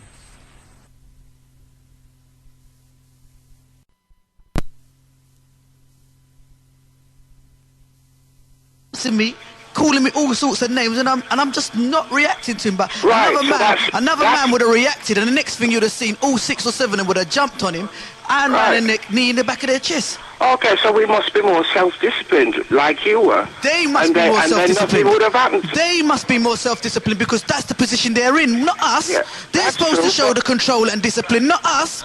It works both ways. How do you work that out? They're the ones that have been put in the position of authority to show what you call it, the way how people should behave. Okay, if a person comes to you and pushes you, you're gonna push back. If a person comes to you and talks to you, you're gonna talk back to them. Okay. Yes, at the end of the day, Daddy Coolie, they're only human beings who put on a uniform and then they become power mad. That's all. Well, Brethren, that's the truth. Self-control on both sides. What you said there is perfectly correct, right, T? They're just people that's put on a uniform, they're human beings. Now, there's many of us out there that have that same attitude, that not because you got on that uniform, you think you're going to push me around or call me nigger or do this or do that you're not doing it, and it's just because they have that same attitude that you're just another man, but you got a uniform on. Listen, you need to act intelligently. If you act intelligently, they fear you. Okay, but if you act like a hooligan, that's when they love it. Yeah. So you need to be self-disciplined when you stop by the police or arrested. Yeah, but it doesn't matter how you behave, they incite the reaction. They incite the reaction. There's no other words about it. And then, like they said, all right, in police custody, right, if they want to set up a body to check what the police do, right, they should pay people to be in the police station all the time. So when they're bringing in our brothers and sisters into the jail, there's someone in there to help them. There's someone in there to help them. That's what they should do. And at the same time, T, I mean, if you heard, like when we started the show at the actual police deaths in custody, the Lambeth Police Consultative Group have said one of the best ways of assuring that we as black people don't get beat up is because it seems to be a case that most of these incidents happen on the way to the station or in the cells. Now they're saying put video cameras in the cars, in the vans and in the cells. The police are not really happy with that right now. Yeah, that's true. So obviously, now when you talk about being sensible and using an air of sensibility, I don't think there's many of us, all right, that would be arrested, be inside a van, and still be giving it the big end, you know what I mean? And you've got 6, 7 men around you. You don't know. I'm telling you, I've experienced it. Okay. All right, I have experienced that situation. Okay, hear what I'm saying now, right? You see, like now, you arrest a brother now, and he's giving it the big one, yeah? By the time that you've got him handcuffed, his hands behind his back, he's on the back van on the floor. No matter what he says, you know what they say, sticks and stones can't hurt you. That's if we can get the handcuffs on the chap. That's if you can get the handcuffs off. Come on, Bridget, be real, like. I'm not saying every black person's like that, but some black people do resist. Yeah, and they resist with all their might. Yes, but also some white people resist, I am not saying that they're justified in being killed. I am saying that you've got to look at both sides of the story. Things do happen. Okay, now, right, listen now. When you've got them restrained, okay, you've got them in... If a police officer can sit down in the back of the van with your knee in the man's back, right, and he can't move, he can't breathe, right, because his knee's in that back, so his chest is pushed to the ground, his face is probably either, if not face down, to the side. Why can't the handcuffs be on then? How can the handcuffs not be on then? Okay? Come on, they enjoy what they're doing. It's as simple as that. Some of them. Okay, then what they want to do, they need to do then, right, is whenever some of them, those who enjoy inflicting punishment on people, they should be outed. Somebody breaks into your house, who are you calling? Who are you calling? Yeah. Logically, you're going to call the police. You're going to call the police. Yeah. If someone breaks in your house. Daddy Coolie said that's just the way of life, and he's just locking his door because they ain't doing nothing about it. It's my yard, Bridge, and it's got grills and things on it, you know what I mean? Because if they break into my yard, you policemen, or if you are a policeman, because you sound like a policeman to me. I'm not. You're not. Okay, all right then. The police ain't doing nothing. They never find a criminal anyway, so I ain't calling them. Because it don't make sense to call them. It don't make sense to call them. I'm not calling them. 9 times out of 10, a person goes into his house, it's been burgled. If he's not insured, because a lot of people ain't insured now because insurance rates are so high, it's like, boy, and that's it. There was another time I heard a couple of weeks back, or a month or so, he was saying about forming your own police or something like that. Yeah, we threw that suggestion out in the air. Yes, policing ourselves. But it won't work. Why? Because at the end of the day, you arrest the person, then what do you do with them? Well, we had a one set called Seki Apo that said they'd give them a good beating and then rehabilitate them. So then we have vigilantes. And how far do you... Oh, so you're going to beat them like how the police beat black people? No, because the police... No. The police, T, as you know, right? Anytime a police is beating a black man, he's beating him to kill him. He sees his enemy there. He's not beating him to reform him. Yeah. No. Come on. How are you going to know how you can beat a man and not... No, you can't say that, man. Well, I believe you can because, again, you're in a profession where you have to sometimes use physical restraint, okay? Yeah. You would not use the same degree of physical restraint, for example, against your wife if she attacked you. Do you understand what I'm saying? So, obviously... I would. You're saying I would not restrain my wife if she tried to attack me? With the same amount of physical strength. You understand? You would just use a degree of the resources that is available to you, because maybe of who it is, because it's a woman, etc., etc. Whereas this is how it's worded. I would use the minimum force necessary. Yes, yes. Okay. Right. See, on that stage there as well, Trevor, what you're saying about if we had our own police force, yeah? Again, in that situation, we'd have to go through it like you'd have a panel or whatever working out what their powers should be, what they should be able or not able to do. But in a sense, right, they would still have to liaison with the law that is in charge here right now. Listen, you're not even thinking into it properly. You've got to start thinking about paying these people. You've got to start thinking about everything. Who pays the police force now? Who pays the police force now? It's sorted out by the government, isn't it? So you're going to expect the government to give you some money to pay your police We pay the taxes anyway, of course. Tax for the police. Of course. Of course we expect them to give it to us. I think, listen, London Town, you all got to know this, you are paying the police's wages. Don't make no one tell you no different, Right, I know you're paying their wages, but they're not going to pay another separate wage for, and what, you're going to be expected to pay? Why don't you just join the police and change the system from within? Well, T...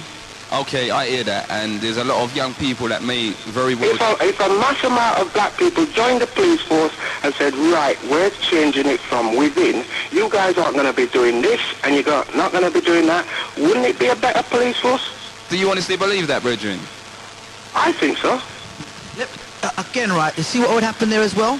Yeah, if that happened, you see, they always got this thing about the numbers of police that are who they're allowed to have at the time being. So again, they wouldn't say right now, if they said, okay, they've got 3,000 or 4 million police, we now want to have an equal number of black police officers. We're underrepresented in the police force. That's right, we're underrepresented. We'll always be underrepresented because... we're overrepresented in the prison population.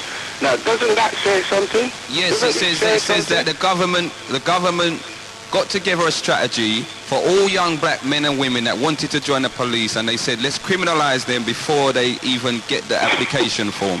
That's what it proves, brethren. Because as you know, and I'm sure that you do know, there are many, many, many black people out there that would have loved a career in the police force. Right? But in some way, obstacles was put in front of them and they were stopped because that was the general thinking at the time of the government. Now, when you say, all right, it will make a difference to get more blacks in the police, all right, I would say to you, let's look across the coast at our so-called cousins. Commissioner, yes. I'm going to have to stop you there. I got the other phone ringing. Right? Okay, well, I'm going to carry on.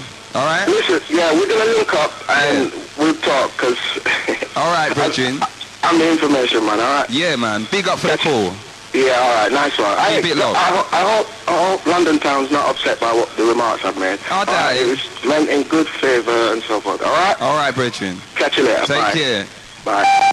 Yeah, London Town, I was going to continue to say, if you look in America today, the police force has got a quite pretty healthy percentage of black people, but in the police force in America, you got police separating from police. one set of black police and one set of white police. So it hasn't solved nothing. Good afternoon, caller. You're in tune to Gen 1. What's your name? Yeah, good afternoon, Jackie from Newcastle, yeah? Yes, Sister Jack. Number one, I would just love to know what kind of job that brother does still, because he sounds like a radix, yeah? Yeah, right? I can assure you he's not. I've met him and all he's right not. Then, yeah? But why is he spending so much time laughing on the phone, and this is a serious talk show? You remember a few weeks back when that white brother was laughing? Yes. And somebody rang up and said, why is he laughing for? Yes. Like, he's no different, see, from that brother. I don't know what he's laughing for. But all right, I'm going to try and answer. I think some of the people, all right, sis, because the conversation is so stimulating, they laugh not in just at the seriousness of what they're talking about, but in just that because the conversation is bouncing to and fro and they just love it, you know. So in no way I don't think he was trying to disrespect. The laugh was more a boy, they're answering back very sharply kind of thing. Right, but in saying that, a lot of the things what he's saying, he's going on like them things that happened, like what he's trying to say to Coolie, what he's dealing with. He's going on like everything is our fault. Open the show by saying the morning talk show started off good, but what he's dealing with, I don't think what he's dealing with is any good, because he's saying what's happening, he's saying that ain't really happening. It's because of how we present ourselves if we're going to be arrested. Yes. So at the end of the day, no matter how we're going on here, then people is put up there to do a job scene, and all what's in their mind is hate and to kill. The less of us is the better. So when he's talking about that, I don't understand what he's dealing with. So what do you think he said about laughing? Okay, so what do you think when he said about like in the prisons and how we're bigging up people in the prisons, and you got people in there that's done some heinous crimes and we shouldn't be bigging them up? Right, I think you should be bigging them up still, because there's people in there for all different crimes, Okay. That's someone's children out there at the end of the day, And just because they've committed a crime, most of them crimes what they're in there for, it's not even murder. Yes. You understand me? It's petty crime what they're dealing with. But I'll tell you something, sis, you listen, right, and let's not be under no illusion.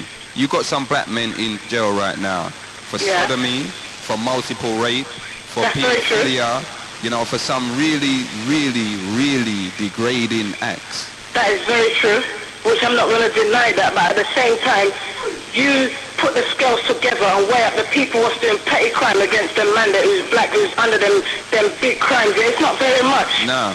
You understand me? So when you big up them people, I think you should big them up because someone needs to show that them people are still around, because they've done petty crime. Everyone in this earth has committed crime. But I don't mean everyone must get punished for it. For real. You understand me? Not everyone does get punished. Nah, so at the end of the day, him laughing, whether he's laughing in the way he's saying he hope no one ain't upset about this call, the way he's laughing, he should behave better than that. I don't know what line of job he does, but he should be behaving better than that, and that laughing ain't going nowhere, because what he's saying behind the laughing is no joy. And that's all I have to say. Okay. Respect for the order still, Yeah, respect, Okay. Also, on the lines of like people bigging up people that's in HMP and that, what on that situation there, right? A lot of people end up going, like the lady said, for petty crime, and a lot of the DJs know people that are in jail for petty crime, for petty silliness. That like a Caucasian brother would have walked away from that. He wouldn't have got locked up for that. And a lot of the brothers, right, they might do a petty crime and then they fit it up with X amount of different things as well, and doing bird for something that they shouldn't be doing. Good afternoon, you're in tune to Genesis. I just want to say about that brother who just called up, Yeah. In fact, this is a black people station. I know you can hear me know who's talking. Yes, sir. I was driving my car. I believe that I'm a man who follow the word in a sense. And I was driving up straight, I'm in London. And I stopped because the battery on my phone went dead. Yeah. So when I stopped the car now, police car pulled up, I didn't even see the man. And he said to me, what are you doing? I said, you know what I'm doing? Then I never even knew the man come out of his car. He come out the car, he came to me and said, please step out the car, please. Stupid. And he looked at me and I thought, shit, he's saying all the aggro, let me just abide by the law. So I went into my glove compartment to pull out my license and my documents. You know what, I never knew the window was slightly open. The man put his hand in the window, opened up the door, he dragged me out. This time I never even realized that a police van and panda car, the place was so many police. They dragged me out the car, threw me up against the back of the car, handcuffed me, bruised up my wrist, everything. And he said to me, I saw you put the drugs in your mouth, and I saw you go for the knife. I said, yeah. I said, well, why don't you go get the knife then? And there's a black officer come out and they search up the car. You know what shows me? I had the Bible and some tapes and all these traps and everything in my car. Yeah. And when they're done trying to, he roughed me up and everything. I never said anything. Yeah. And when he said, he went into the car in a Vauxhall, there was like a compartment. And first the white officer was in there doing something. Then when the black officer said that, boy, this man must be just going that. He called the brother to the front of the car and said, he talked to him a little bit. Then one of them went back into the car, into the same compartment, and done something. Then he looked at me, spun around, took off the cuffs, and they just went. Yeah. You understand? So when my man there, I don't know where he works, he wants to buy it, alright? Obviously, it's like you work for a company, yeah? You pick up the company, already, you have to pick up the company, get your wages. So, you know what, I would love to talk to him. You know, and obviously don't know what he's taking this. Right, you say the same thing like you said there, okay? When they stop you, why do they want you to come out the car for? Can't they talk to you through the window? The man, listen, I don't know what, I'm a black man stop my car, I don't do things legally, you understand? Yeah. I don't care. Black brothers who are walking the street, whether you're a professional, you can speak to them nice and tight. It don't make no difference, and just like you said, they try to irritate you, that you retaliate, you understand? They just want to bang you up, that's their duty, them don't like it, you understand? It's just natural. So that's better than I don't even fall up in the station, but that man just let the spirit up to fall up and put on the continue where it is good. Yes, sir. You don't know, he needs counseling. He needs counseling? Yeah. All right, then. Bridget, you see, as you said that, you know, at the same time, right, as you're talking, you just brought an idea to my head. It's quite possible that one night, you know what I mean, 12, 13 BMP man can get some police uniforms, come out on the street and just drag out people out their car and just murder them. You know, so it's something that's serious. We have to look at it, you know what I mean, even to the point of when police stop us, should they produce some form of ID more than just a uniform, because that's not enough. True. Even if you take some of the brothers when we get stopped by police, it's a serious thing, because I was a little frightened still, you understand? I'm a big guy, but I'm still frightened. Yeah. There was police fighters everywhere, you understand? And the way they were talking to me, like that. Yes. You understand? And I thought the best thing, the life I used to live, the best thing I would do is just keep my mouth shut, you understand? And, you know, they just disrespect the program. And it's only because they saw the Bible and tracks and all that. And the man he just said, shut. And then you look at the black brother, they talk, and they just took off the cuffs, no explanation. Yeah. And all that, you know, so that's going through now, you know what I mean? They say all right. Disrespect to them, that. All right, Blood. Respect for your call, yeah? And thank you for your info, yeah? Yeah. Nice. Yeah. Again. It's like she's saying that if you walk with the Bible, that's your passport. That's your passport to walk with the Bible. Good afternoon, New Tunes Genesis. Hello, Commissioner? Yeah. Yes, Richard. Commissioner. You know what that brother does for a living. Why don't you tell us? You was talking to him and you said you know what he does for a living. So why don't you tell us the Genesis family? Okay, well, Genesis family, because I've got to respect the bigger brother, I said to him, if you heard, I said to him, do you want me to tell them? And he said, no, not yet. So you will know, but you know... When? I suppose when he... why don't you just tell us now because what he does? He sounds like a coconut. Hold on 1 second. He sounds like a punk. Listen, I met this brother privately, right? Why don't you tell us? I met this brother privately, see? And the brother gave me information privately about him. If he wanted it put on air, he would have said, put it on air. Now, if I meet you out on the street and you will tell me something and it's not for air, I am not putting it out. I'm not one of these people that's going to come and get information from you that you don't want on air and then put it on air just so we can have something to chat about. See? Good afternoon, Genesis. Hi, yes, this is Dawn from Camberwell. Yes, sis. I agree with you. I mean, if the gentleman doesn't want his profession aired until he's ready for it to be aired, then fine. That's right. And I think the other two people, the girl that rang up and the last gentleman, you know, sick and tired, as soon as someone puts the phone down, someone rings up and attacks them. Okay, that is a problem that we have. Okay, hear what the people have got to say. That is their opinion, and respect that. Okay? Now, what I want to speak about, I want to go back to last week's show because I wanted to bring up about Cliff. Yes. Okay. The taxi driver. Yeah. Yeah. Cliff mentioned that he was afraid of his culture being taken over. That's correct. Yes. Now, I want to say, Cliff, don't be afraid. Okay. At the end of the day, black people as a whole, we are a compassionate race of people. Okay. We love one another. We have so many different types of black people. Okay. But the underlying thing with us is that we have compassion. Carnival. Okay, carnival, as we know, is established through slavery being abolished. Okay, instead of us turning against them, we sang, we danced, we laughed, we cried. Okay, for our freedom. Okay, that is how carnival started, and that's how it's been brought to this present day. Okay? This has nothing to be afraid of. He mentioned about the Arabs and the Muslims enslaving us. Okay? That slavery wasn't the same as the slavery that we came through with Europe. Okay? That slavery was not based on greed and wealth. Okay? So it was a different type of slavery, and at the end of the day, those people could gain their freedom. They could actually marry within the families that they lived with. Okay?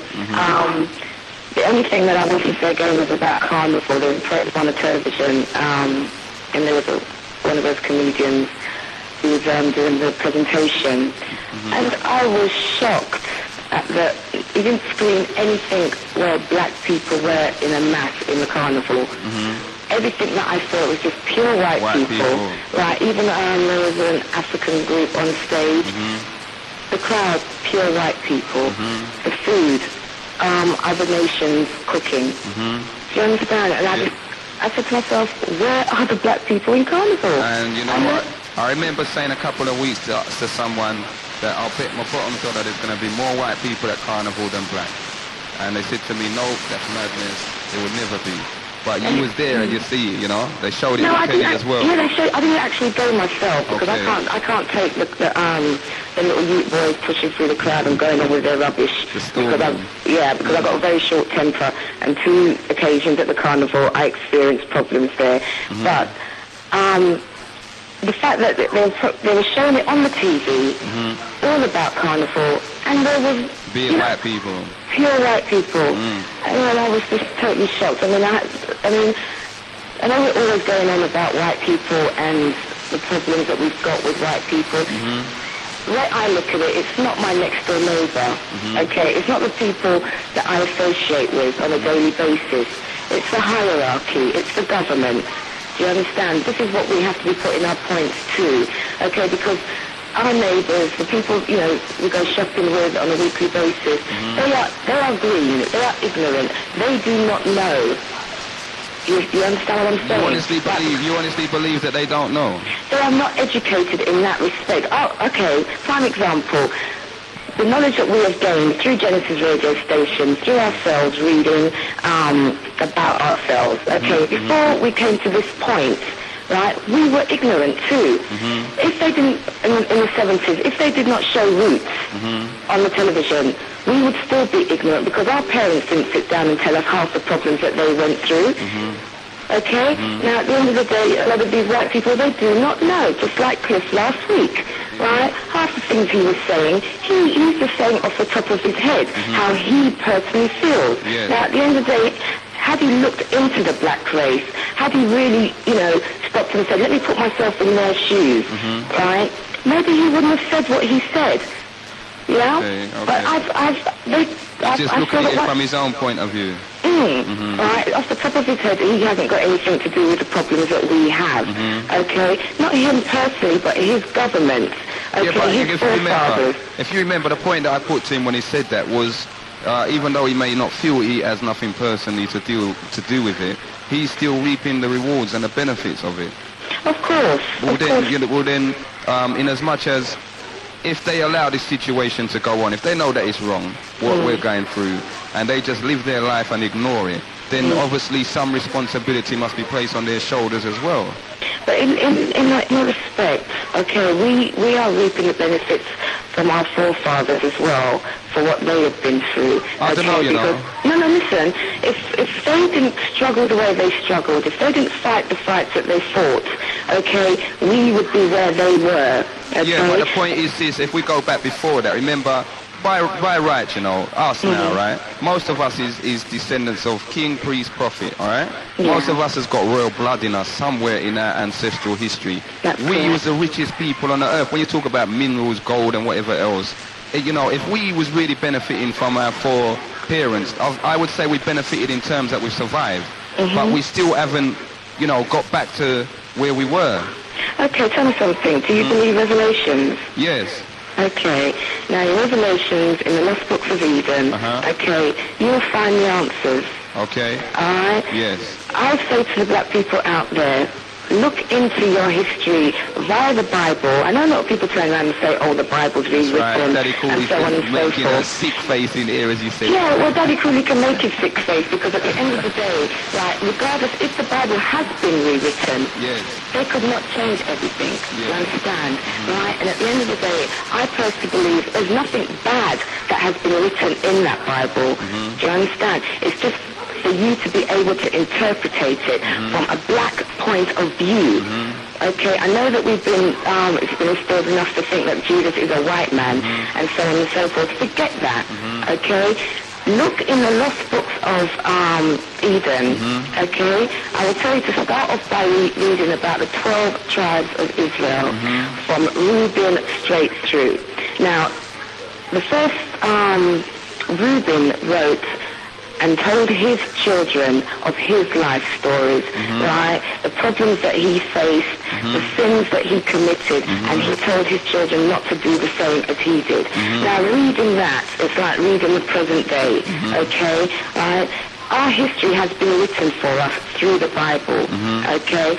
We will come together one day, all right? But we need to educate ourselves and for us to see which road we are going down, okay? Regardless of us trying to be a unity, there are a lot of black people out there that will just not grasp it. Okay, so let me just ask you something then.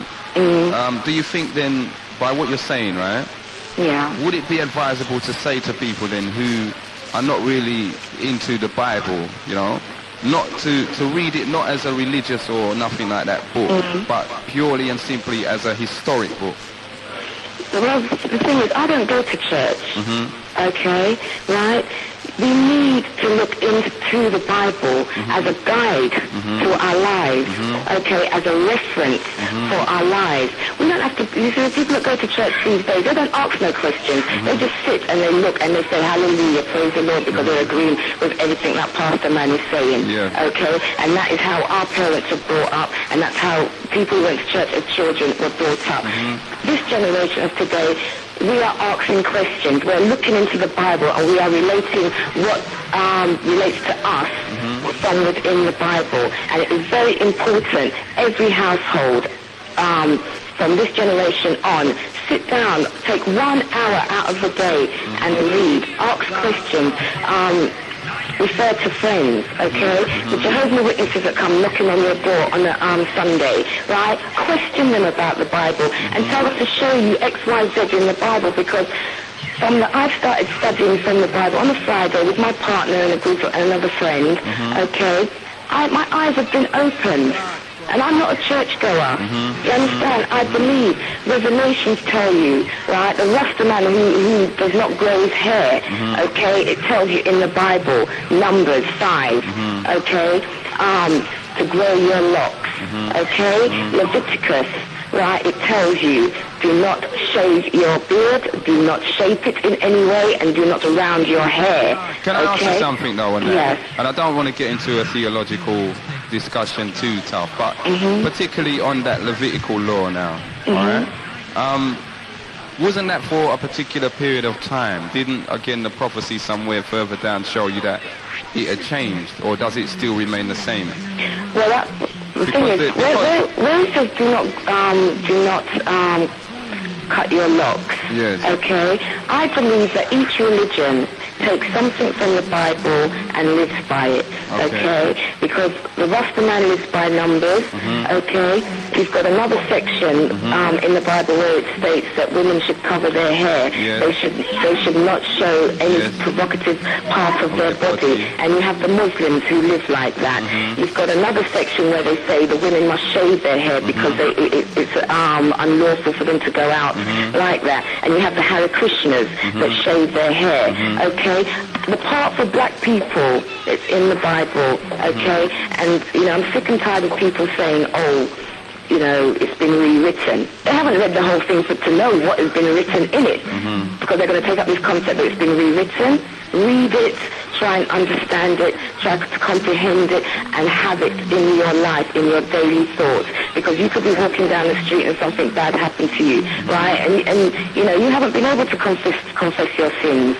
All right? Now, all of us are sinners from day one, from Adam and Eve's days to this present day. The white generation of people, they haven't helped us in any way, okay? But we need to look into ourselves and to help our children to become better people. And I will stress, like, if anyone who's got the book of the Lost Book of Eden, say, read Reuben, okay? It will tell you how to grow your children. Okay? And I say to the women out there, start respecting your partners, respecting your children, and respecting the colour that you are, because it is very, very important, okay, so that everything that we've learned, everything that our forefathers have gone through will not be forgotten in this generation of children growing up. Okay? And I really do stress that. Okay, big up for that call there. Okay, you're welcome. All right? Bye-bye. Take care and keep it locked. Okay. Yeah, London Town, you heard that bit of spiritual guidance there for all who need it and all who want to take it. If you don't, then so be it, you know, but it's the People's Talk Show. You can discuss whatever issues you want. You can bring to our attention whatever you want. At the same time, whilst the phones is a bit quiet, we had some information sent in and we're running a bit over time now, so I'm going to read this quickly. David from Peckham, who is an inventor, sent us in some information. We'll take this call first. Good afternoon, you're in tune to Genesis. Good afternoon, you're in tune to Genesis. Hello, Commissioner. Yes, Bridget. This is Michael from Peckham. Okay, how are you? I'm alright. Nice, what would you like to say? I just want to ask a question. Is what are the main topics you're actually dealing with today? Montserrat. And the English government's decision. The police death in custody. Yeah. I did actually start off somewhere along the line by mentioning the news that's being reported today in all of the media. I know about the parts in Diana. Yeah. So that was the main topics, brethren. Yeah. Yeah, but, I heard someone phone earlier on and say that black people can do. Correct me if I'm wrong, but did I hear one sister phone up earlier and say that we can do what we damn like? No, correct me if I'm wrong, but did you hear that yourself? I can't remember it, but it may have occurred. Yes, remember you was asking the sister about the contact lens thing, and you goes, is that indigenous to our people, basically? Oh, yeah, you're right, yeah. Yeah, right? Yeah. Now, I just want to make a point on that. I'm just saying this. If we after what we've been through as a people, right? We cannot just, whether we acquire power today or tomorrow for our people, we can't just do anything and behave anyhow. No, we can't. No, because there's certain things we have to learn from, because are we going to become like those who oppressed us? For real. You understand my point? Yeah, brethren. You know, we come from a long tradition of people who do their things in decency and in order. Yeah. You know, so I don't know, Mikey. I don't know. Give us some, you know, teach us, man. Well, we'll have to learn, man. That's the thing. I just want to inquire further more of their opinion, because I don't really want to get the wrong impression and be misled by basically just I just want to hear clearly what this woman said personally, basically. Yes. Yeah. Because I just want to be certain of what I hear, so that I can have some certainty of this argument, the point she's trying to make across. Because if you're talking about fashion, really and truly, I can't really go with that, because these days they're making homosexuality and things like that fashion. Yeah. Yeah, and I can't follow that. You understand? Because that's just not me, and it's not in my genome system to follow them kind of things. So I'm saying what people do in the name of fashion and in the name of foreign, or has a term used to be used, is keeping up with the Joneses. Yeah. We should think very carefully about what we follow and whom our allegiances are to. Yes. Because if we don't, we might end up being a destroyed people before we even united ourselves. Further than before. You understand what I'm saying to you? For real, brethren. So, really, again, it's all about education. Well, I'll tell you. One time I heard the argument, and I even heard this. I think one time even John Major himself made this point. Yes. He goes that there are people in universities, right, who got big degrees, PhDs, this and that, and he goes that they're wholly useless. I remember, if I remember correctly, he used this term. They're wholly useless, and he goes, and what he's showing you is, he goes that because a person's in an institution doesn't make them intelligent. That's the truth.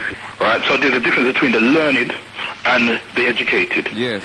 You understand? Because people can be educated and they could just be functioned. They could just be like a robot. Yeah. You understand? My mother used to make the distinction. She used to say you can have education and common sense, but out of the two, common sense is worth a lot more. That's right. That's right. And I'm saying at the end of the day, it does come down to you what people want to call education. But really and truly, I'm going to say this, is that you know he's talking about the situation with the police. Yes. You know, let me make a point. You know, there's a book called what's it called? Something to do. It's called The Politics of Race in Britain.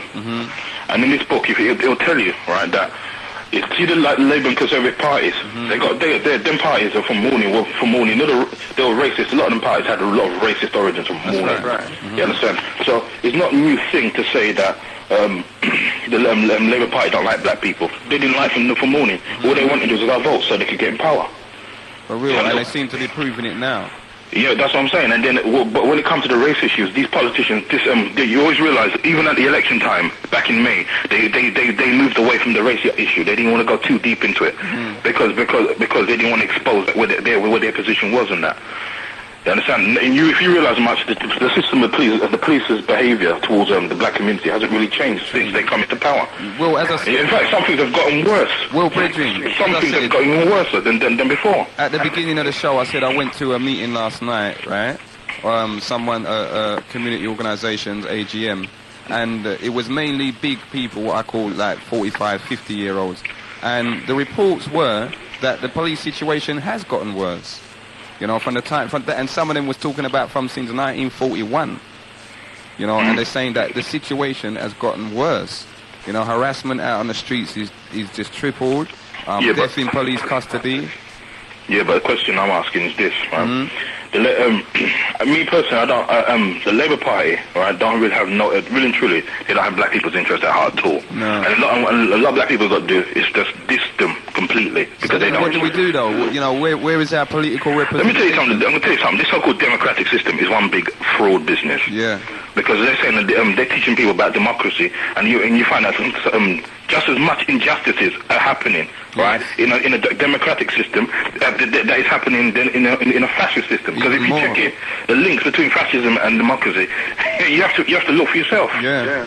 You understand? Well, because someone actually said, you know, that you got on one hand you got the far left, all right, who believe in one thing, and then you got the far right. But if you really look at what the two believe, it's the same thing. It's the same thing, just different angles. Yeah. You understand? I know that what I'm simply saying is, what a lot of people got to sit down and check out is that all these political parties, they don't really have our interest at heart. Because furthermore, they don't mind doing other things. They don't mind, like I said before, other communities, minority community. I won't say ethnic because that to me that has some other meaning. That's right. I'll say minority communities in this country have things that's set up for them, and they don't mind certain other members, these other communities having their little facilities for their own people. Yes. But when it comes to us, they either send some of our own people against us to come and stop us. And these days, I'm going to say this, right. At the end, when you look on it, sometimes they're sending. Sometimes they come as men, and other times they come as women. Yes. Right. And this is a fact. Right. And a lot of times, when we want to do things, they just send somebody in to come and throw a spanner in the works. Yes, someone that looks like us. Yeah. Yeah. For real. So then, Boy, it's just like we've got to be... Well, then what do we do? Do we start vetting each other or what? Yeah, you know this thing called equal opportunities? Yeah. You have to remember that is also a fraud business as well. Because they'll use that, they say that there's equal opportunities out there and that people can, like, say if you want to start a business or enterprise scheme, that one, they'll say that's there for black people, right? But when you go and check it out, you won't get no funding because what they do, sometimes certain areas where there's a large black population, they'll withdraw funds from the area so that there's no economic base for the people to improve their own living standards, and they do this deliberately. Because the thing about Montserrat was the Montserrat situation was, like I said to you before, a lot of decisions that are made along racial lines. If people want to believe it, that's their business. But I'm just saying now, a lot of the decisions that's made now, from day one, from colonialism began, was made along race lines. Listen, you have to understand, everybody looks about their own. So sometimes, if you know a man is a certain way over a certain amount of years, can you expect a man to change his ways? Yeah.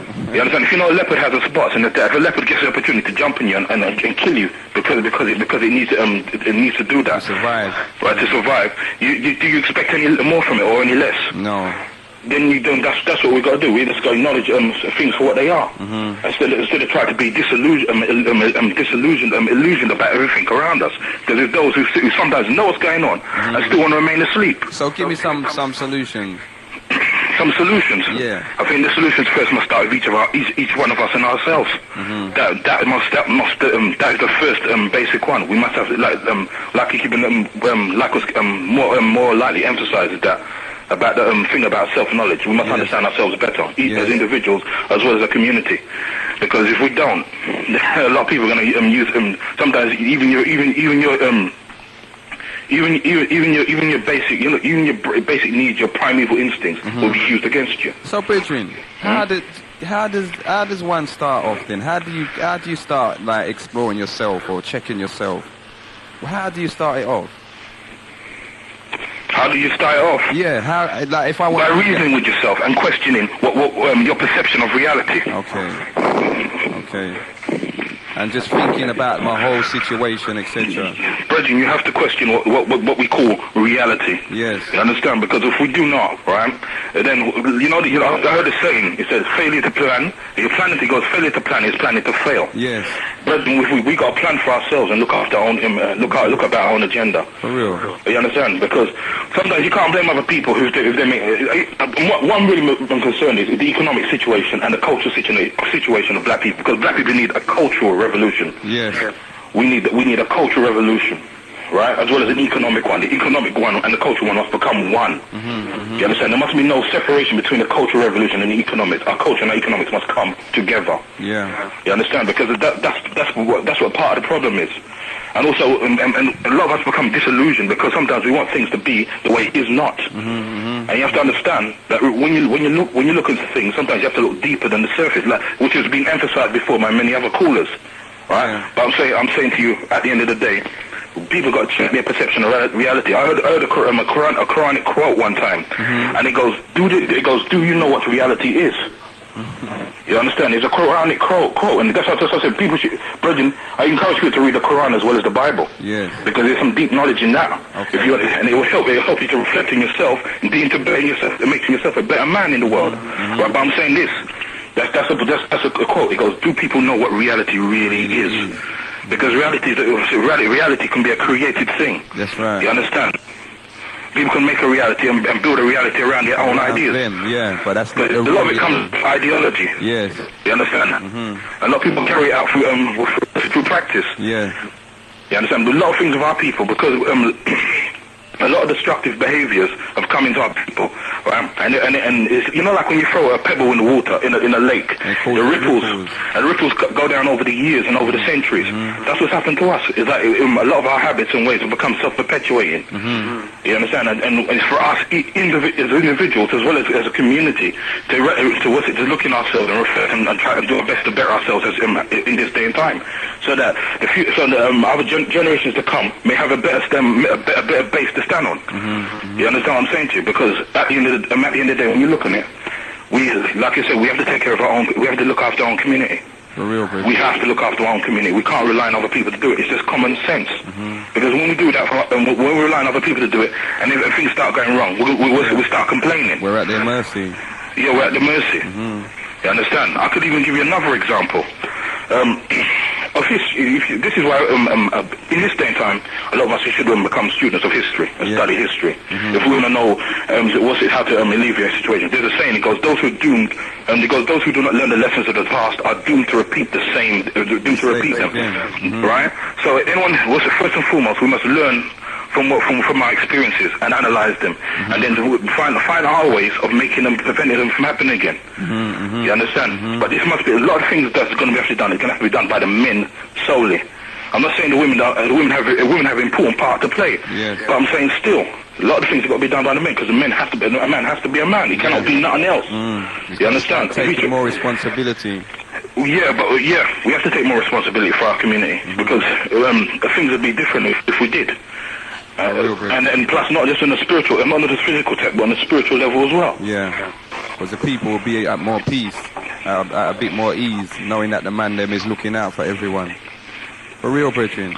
Well, big up for your call, you know. Yeah, one big thing is that, we have to be careful. Like I said, we have to search ourselves, each of us, because I mean, there's certain things that I have in myself that I got to sort myself out. Me as well. Or it could later on hinder me from setting my own goals and objectives. You understand? And I'm saying, and furthermore, you have to be wary of dark beings crawling into the community, because you got a lot of them out there who feel that we should be in service to other people. You understand? For real, I hear that, Bridget. Take care of yourself. Well, the whole of London town heard that, right? And that was some great input there. All right. Yeah? All right. You take care. Bye. And London town at the same time, I forgot to tell you all from earlier on, Thursday, 7 o'clock down at Lewisham Way, we did book it for anyone that wants to come down and have a little discussion.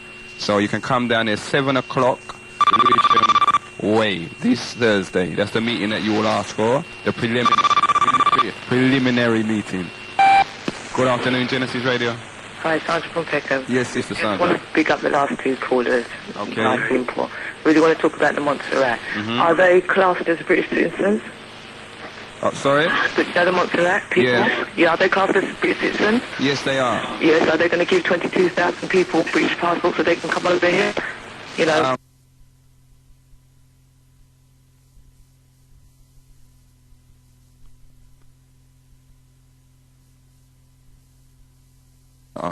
Nothing's changed. Now, this reflects in terms of the way they've dealt with Montserratans and the disaster that's occurred over there. You know, the brother made the point that Falklands and there's other islands all over the place that have got full British nationality, and we've seen that because when them people in Argentina wanted to make noise, old Maggie sent whole heap of warships and whole heap of soldiers down to the Falklands to protect it and to make sure everything run crisp. And it did, and they still own it today. What about Montserrat? The last 300 years you've had it under your control. You know, you've been just reaping the benefits, drawing out the resources, you know, coming with the brain drain, taking out the most intelligent amongst the nation for your own purposes. You got that, you know, they've had people go down to Montserrat. Do you know, in fact, you've got some Caucasians that have lived in Montserrat for the last 50, 60 years. Been there a long time, you know, and it's funny, but there's a few of them, about 3 or 4 of them, who are adamant that they're not going nowhere. Boy, well, London town. That's a bit like some of these people that are adamant here that they're not going nowhere. You know, it's ironic. They've had this place for so long, you know, and as you heard Daddy Coolie say, yep, it's true, there's a lot of children out there never heard of Montserrat, me. Never heard of it until this day, until this week, or until this month. Unfortunate, but it is the truth. Do we have any say in how they deal with it? I mean, look, you all are British citizens. You're a part of this, right? You have a say. You know what I mean? What's the point? What's the thing to do? Contact your councillor, your MP. You know what I mean? Raise your disapproval. Let them know by letter. What? But, you know, you all have a say in it. So don't just let these things pass over your head and think, oh, it's all government, nothing to do with us. We all have a say in it. You know, we have relatives or whatever that come from there. Okay? we can put pressure on someone. You know what I mean? Bernie Grant's trying a thing. Should we get him in? Make him talk and explain to us what the government situation is? What do you think? You know, but don't just throw away the power that you all have, you know, because you do have it. At the same time, you heard Daddy Coolie said the most information has come in today, London Town, all over the course of the week, and it's nice to see that you all are sending it in. We're going to be reading out quite a bit of it, maybe nearer the end of the show, yeah? But for now, we're going to try and keep it rolling. Is there anyone out there that's got any more information on police deaths in custody? Could you let us know? And at the same time, there's one other thing that I wanted to bring to the attention as well. Last week, I spoke briefly and read out a small article on slavery in the Sudan and what is happening, etc., etc. Well, this week now, lo and behold, in Algeria, some rebel Muslims have gone into a village and massacred some 300 women and children. 5 hours, and on the Sky it said some of them were decapitated, the rest of them, they spent 5 hours chopping off people's head and slitting their throat. Women and children. You know, now, I don't know what the situation is in Algeria. In fact, I didn't even know that there was rebels and government fighting, but apparently there is. Why is it that whenever these things are going on, the women and the children have to suffer? You know, is there, you know, even in war, I don't know, isn't there used to be a thing of dignity? I hear Sister Stashy said, well, you know, they can't have children no more, and the little children won't go up to avenge their daddy's death. Okay, it makes sense. But boy, sad situation, London Town, that we find ourselves in. If anyone out there has any information on that and would like to let us know, you know that number. And just in case you didn't, is 070500874226. And as I said, I put out a call earlier on for my brethren that comes from the CRE in Sutton that gave the talk last night. If you are listening, you know, and you'd like to phone in and give us some more information on the report that was compiled by you all on death in police custody. That is the Police Consultative Group, Lambeth Police Consultative Group. I have a little affection with them because in my rebel days as a youth worker, I was one of the very first people on the Lambeth Police Consultative Group, you know what I mean, when it first started. And there came a stage when I did think, nah, you know, it's a waste of time. We wasn't getting anywhere, particularly after what happened to Cherry Gross in Brixton. It's Cherry Gross, isn't it? You know, just after that, I kind of got a bit, you know, disillusioned then, should I say, with that whole kind of system. But it's nice to see that over the years they've progressed and now they've actually got reports coming out advising the police and recommended to the British government how policing should go on, especially in our communities, because there's too many deaths. And this report, remember, is off of the back of the what's them people called? You know, when the country's been accused of atrocities and them things. What's that organisation called? Not Amnesty. Is it Human Rights International? One of them. One big organisation anyway that looks at human rights in the country. It may be Amnesty. They actually a couple of months ago, they brought out a big document saying that England was on the top of their list, near the top of their list, because of the amount of, in particular, black deaths in police custody. And this is a world organisation, all right, that brought out this documentation.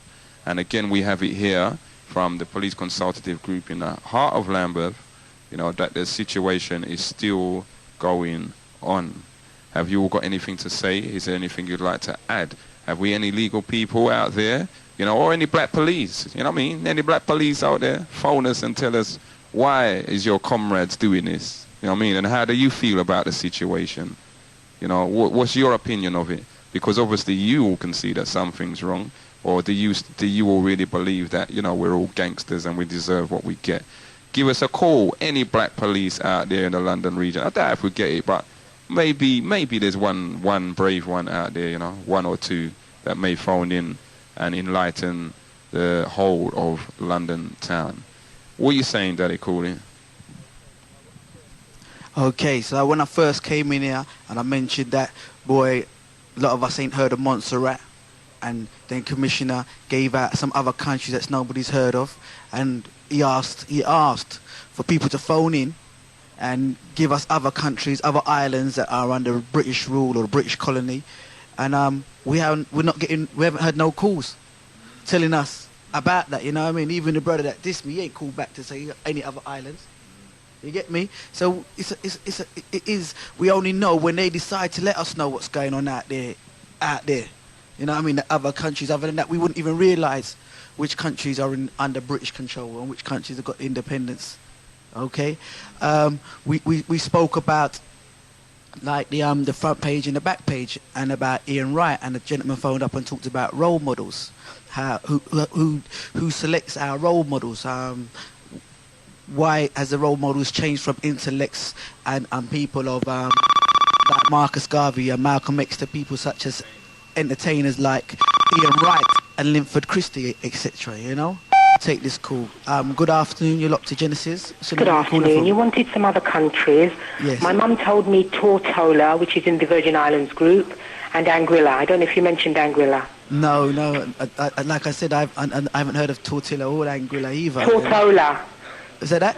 Tortola. Tortola. They're in the Virgin Islands, yeah? It's in the Virgin Islands group. It's next door to the US Virgin Islands. Okay. Okay? Thanks a lot, yeah? You're welcome. Bye. Bye. Yeah, London Town. That's another two. Tortola, Anguilla, and remember we said Union Island, Bequia, Mustique, and is that the same one that used to be owned by that Princess Margaret or one of them? She used to own one. You know what I mean? All the pop stars used to go there for holidays. But there's quite a few all around there. Carriacou is another one. And whilst we're on that, again, I'd like any information. I heard earlier on in the week that the former president of Grenada passed away, Mr. Geary. If anyone's got any information, phone in and let us know, please. Good afternoon, caller. Good afternoon. It's Fiona from Hackney. Yes, yes. I've listened to your program since you've virtually come on the air, you know? Okay. And I want to big you up and say I'm proud, and this was long overdue. Mm-hmm. You know? We look to leaders in our community to do what you're doing right now. Mm-hmm. Now, the program you had last week, yes. I was so upset, you know? What was you upset? So upset. That the white guy that phoned up the taxi to say he's driver. a nationalist. Yeah. And them two stupid letters that you read out on the air. Yes. You know, well, I'll tell you, sis, I got so many phone calls after the show saying, boy, Commissioner, you shouldn't have made that man talk so long. Yes. It's ridiculous because, first of all, them letters were saying that, oh, thank you for mixing with us. It will help to disseminate your race or... Yes. They should know that one drop makes you black anyway. So but didn't you think that there was some truth in those letters? I mean, what they were saying about people straightening their nigger hair and, you know, bleaching their skin and certain things like that. You don't think that's true?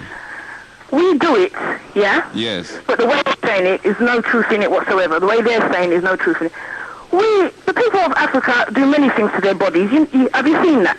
I've seen people of African origin. Have you seen the way African people, they chop their hair, they grow their hair, they put red dye in their hair, yes. they sharpen their teeth, they put plates in their lip, they do this, they do that, body painting. Yes. But I've never seen... we damn well like, okay? That is our privilege as human beings. Sis, I've never seen an indigenous African with a pair of blue contact lenses in their eyes. Well, that's all big up to them, you know? But it's within our power. See, we live here in the Western world. Yes. And it's up to us what we want to do, you know? Yes. It's not up to them. Okay. And the way they're saying is like, oh, we control you, so therefore you can't do this to your bodies without our permission. Yes. And you can't, it's like they're saying we're copying them. That's we right. never copied them, Dread. They copied us. They copied us. That's Let's get that straight. Yeah. Yeah. So when they talk about straight, look at in the 60s when the hippies and fashion and we had the afros, did they copy us? Yep. Yeah, the braids and the beads and everything else. You know, we set the fashion all the way, innit? Sounds like we've lost you. Okay, now you still there, sis? Nah, she's gone. All right, sis, if you'd like to phone back, we can finish off that reasoning. Yeah, London Town, it seems a lot of you last week's show is still stuck in your minds, eh? Remember that show, D? Good afternoon, you're tuned to Genesis. Yeah, this is Michael from Peckham. Hello, Michael. No, this is about Carriacou. Now, I didn't know that Carriacou was a colonial island. I know that, Carriacou is actually part of Grenada. And if Grenada have their independence, then I don't see why Carriacou should remain with any colonial power. Okay, brethren. Now, I'm not sure, as you just made it clear then, all right? We'd have to, if you can clarify that for us now in terms of Carriacou. And as you said, for all people out there that don't know, Carriacou is an island right next to Grenada. And it used to be under Grenadian rule, but I don't know the situation now. Well, as far as I know, it still is. Okay. Yeah, it still is. Okay, all right. We will take Carriacou off the list. Yes. Are there any that you can add to the list? No, just my family is from that side. Okay, now, at the same time, did you hear anything about the death of Gary? No, I haven't. I just heard you mention it earlier on the station. Mm-hmm. Okay, brethren. All right, thanks. Big up for that call. All right, bye. If there's anyone out there that does know anything about the death of the former president, Gary of Grenada, I believe it was Thursday he passed away, phone us and let us know so we can just, we got enough Grenadians listening to Genesis, so someone out there must know. And on that subject as well, do we really show interest in what's happening in our home countries until something happens? Do we check up on the information? Where is the information available about home countries? What's happening in Grenada, Jamaica, Dominica, Trinidad, etc. What happens? How do we, like, when I was on holiday, I was looking to say where information was about over here, you know what I mean, or what's happening here, you know what I mean. And I wonder, the lack of information for our people over here to actually keep ties and contacts with back home. Good afternoon. You're tuned to Genesis. What's your name? Where are you calling from? Yes, good afternoon. It's Fiona again from Hackney. Hi, Fiona. We just got cut off. Right, okay, yes. Yeah, I just wanted to say about the islands as well. Mm-hmm. This goes really to deal with the issue of slavery, period. The white man's economics has been built on us, and they don't know how to do without us, basically. So when you're talking about the issue of slavery, it will never go away because they need us. Mm-hmm. But instead of putting us up on a platform and praising us, they want to keep us down under their foot, Well, put it this way, if they won't even kind of release Ireland, that's just over the waters from them, Wales and Scotland, exactly. Wales and Scotland, how, you know what I mean? But they're in the process of doing it. That's what all the talks are about. Now, before this happened to Montserrat suffered a wicked hurricane that blew away most of the island. Right. And even then, the Montserratians were saying, what's the point of being a British colony when we can't even get help for a disaster like this? Mm-hmm. Even then, Britain's aid was very poor. Limited. And now, a volcano is threatening to just blow away the island. And these people are in desperate need of help. And there's this woman, what's her name? I don't know. Claire Short? Claire Short. Yeah, when she was in opposition, she was moaning at the Conservatives that this island has been blown away, blah, blah, blah. They need all this aid, and now she's in the power to do something about it. What is she doing?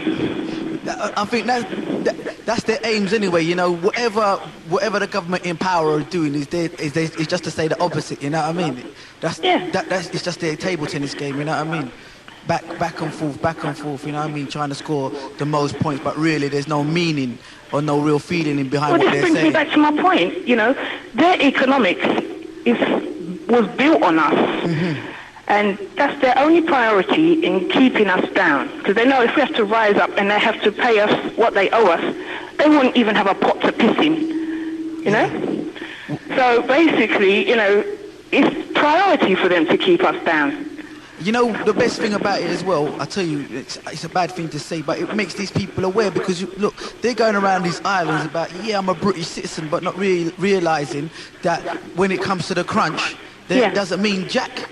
You know what I mean? It doesn't mean nothing because they don't have the financial backing behind it. Like those who was in China, they had the millions, so they could get rehoused and resorted because they could bring $1 million each over here. But the Montserrats can't bring nothing over with them. You know what I mean? Can't bring nothing.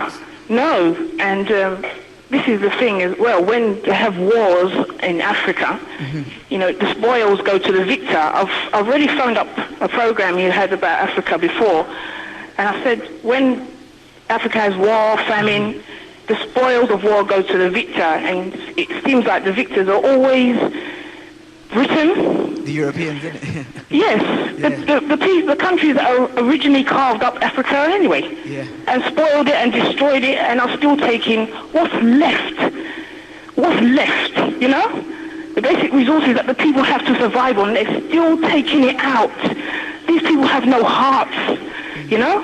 And I notice as well, you see, like when the people them rise up now and they're fighting for it, there's no help and no aid. They just watch the battle and the battle and the battle, and then you see when the side that's coming on top, all of a sudden they're either coming to help that side that's on top, so they got some foot in the door. Yeah, they make them right. Yeah, or they claim a treaty, they stop a treaty and say, all right, we'll give you everything that you want, stop the war in its tracks, and nothing isn't no better. Because they're still in their powers, they've still got their foot in their door. And we notice when any countries are rebelling against the institution that's in charge of them, they're barbarics, you know what I mean? They're wrong, you know what I mean? Until all of a sudden, when they're in power now, they're right, you know? And it goes to prove that if anyone wanted any more proof that this country and its government is corrupt, no matter who gets in, look at what happened with the Ogoni people. And the DP down there. This is the kind of dirty deal. Enlighten us now. What happened to them? The Ogoni people, the chief of the Ogoni people in Nigeria, came to the British government and said, look, your company, BP, has come through my land, spoiled it. I can't grow no food on my land because they have just put pipes through without any health restrictions, and just put pipes through, oil leakages everywhere. The people cannot use the land. He came over and complained. Now, because the government was doing a dirty deal with other government ministers in Nigeria, the Nigerian government put a hit squad out on the Ogoni chief. Now, the son came over here and said, please save my father. They were in a position to save the man, they let the man die. You see? Yes. Now, since that happened, and it exposed them, there has been nothing else on the telly about this Ogoni problem. You know? Right. They've kept it quiet. Yes. But what they don't realise is it's still in the backs of the minds of our people. Again, as well, a lot of the oil companies as well, Shell, Barclays, BP, they get their riches, i.e. from Africa. I mean... They always have. They always have. And they look for destitution, war and famine, and then they step in as if they're saviours to solve the problem. They're not solving the problem, they're looking to see what they can get. What do you think happens now? Because like a while back, maybe about 2 or 3 years ago, right, there was a lot of petitioners petitioning Shell saying to black people, don't use the Shell petrol stations because, i.e. where they get their fuel and the hardship they're creating back home. What happens then? Why is there such 1 minute there's an upsurge of these people and then they just disappear? You know? Yeah. You mean the opposition? Yeah. The opposition, there's 1 minute there's people out these petrol stations down at Deptford and that, banners saying don't come in here, think about where you're buying your petrol, and then all of a sudden it's just gone. Well, it's up to these people who were in opposition to phone up this program and tell them what the hell happened to them. What happened to them recently when the Ogoni chief got killed? Why didn't we push that issue? You know? Yeah. Because the son came over here and he was begging them to save his father. Yeah. And they let him die. And then when they got their ones that commit crime, like deporting heroin and cocaine from other little countries, they want to say, no, bring them over here because your system of punishing them is too barbaric, you know, and we want to save them. And that's another thing. they punish Nigeria for human rights, when this country is far worse. Far, far worse. And the other thing I wanted to say was, the deaths in custody, I mean, I knew Matthew Paul. Okay. Who died in custody in 1985. I knew very, very well. I knew his family, and my heart still goes out to them because they're suffering. At the time of his death, he had just become a father. And there was no reason on this good earth why Matthew, they were saying, killed himself. Right. And we know that's a damn lie. Well, I'm going to give it. It's not funny, right? But I remember watching that program on is it Paul Bolter in South Africa? The guy they killed. And then you see at the end of that program, right? They had a list, of how people died. Yeah. And before, you see, their list had sensible reasons. Yeah. But then after a while, they had no more excuses of people dying in police custody, and it was like hanged himself, unexpected misadventure. Yeah, misadventure, and it started coming like over here because if you read like from 1985, because all right, listen, a lot of people don't even go back that far. You know, I mean, we're in the 90s at the moment, so you brought up someone who died in 1985. If we did a roll call of how people died, I mean, to me it looked very funny. I'm looking at it saying, hey, you know, just by looking at it goes, come on now, you got to believe. How can you believe that? How can you believe that? But over here, every day, we're believing it. We're not believing it, and we've protested it wherever it happened. We have protested it. But what happens is they do nothing about it because they're hiding their murderers. And that's another thing I want to bring up. Paul Condon, he gets on the telly and he says, most of the muggers are black people. Now, he's brought ethnicity into it, Yes. So that gives us a right to ask him, how many mass murderers are white? How many paedophiles are white? All these questions. And how many bloody murderers has he got in his police force that he's hiding? We've got the right to ask all these questions. Now that he's publicly come out and said that, for the world to hear him, we have the right to ask him. The same thing. The same thing. Of course. Yes, you're right there, you know what I mean? But nobody asked him that, did they? There was just uproar about him actually saying it, where they, instead of taking up the opportunity to counteract because he's brought the colour issue into it. He did. He most definitely did. Yeah, and black people have to look at that. Now, since he brought that in, we got the right to say to him, how many people like Myra Healy, and this one there, this man and his wife that killed so many young people and buried them in their house. Britain has a history of those people, you know. Yeah. Wickedly. And other questions relating to crime, oh my God. He better not start, you know, because we should be asking him. He put a whole police force and a task force out to catch muggers on the street. Okay, it's a problem, it's a crime. But he brought ethnicity into it. Right on. And that's a damn shame, you know. It's a damn shame. But it showed him bringing it with so much of the population, with so much of the population, okay, they say to us, 30% of you might be bad. That is another 70%, that's bloody good. That pay their bills, that send their children to school, that go to church and do all the things that other people do in this country. Real correct there, you know. It shows you now, if their head of staff, if their chief is going to go on the radio and say most percentage of muggers are black, so when he goes to talk to his officers, when he's sending them out, he's not sending them out to say, well, look equally onto who you're going to arrest, you know. He's saying keep an eye mostly on the blacks because they are the criminals, you know what I mean? So the white criminals can slip by you, basically, you know what I mean? Because if he's going to go on live air and say that, then that's what he must say. He must be even worse in his back boardroom. Yes, and you know what?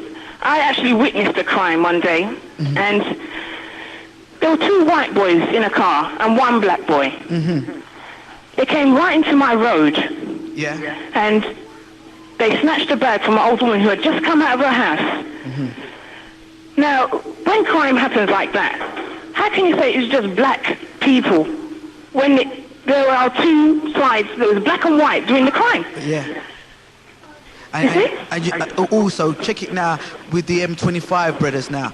The Row and one's a Row and I can't remember the other brother's name. But when they was arrested, the description was of white people committing these crimes. Yet they've locked up three black 3 black brothers for this crime, you know what I mean? They're always looking for martyrs. They're always looking for martyrs when they don't do their job properly, you see? Yeah.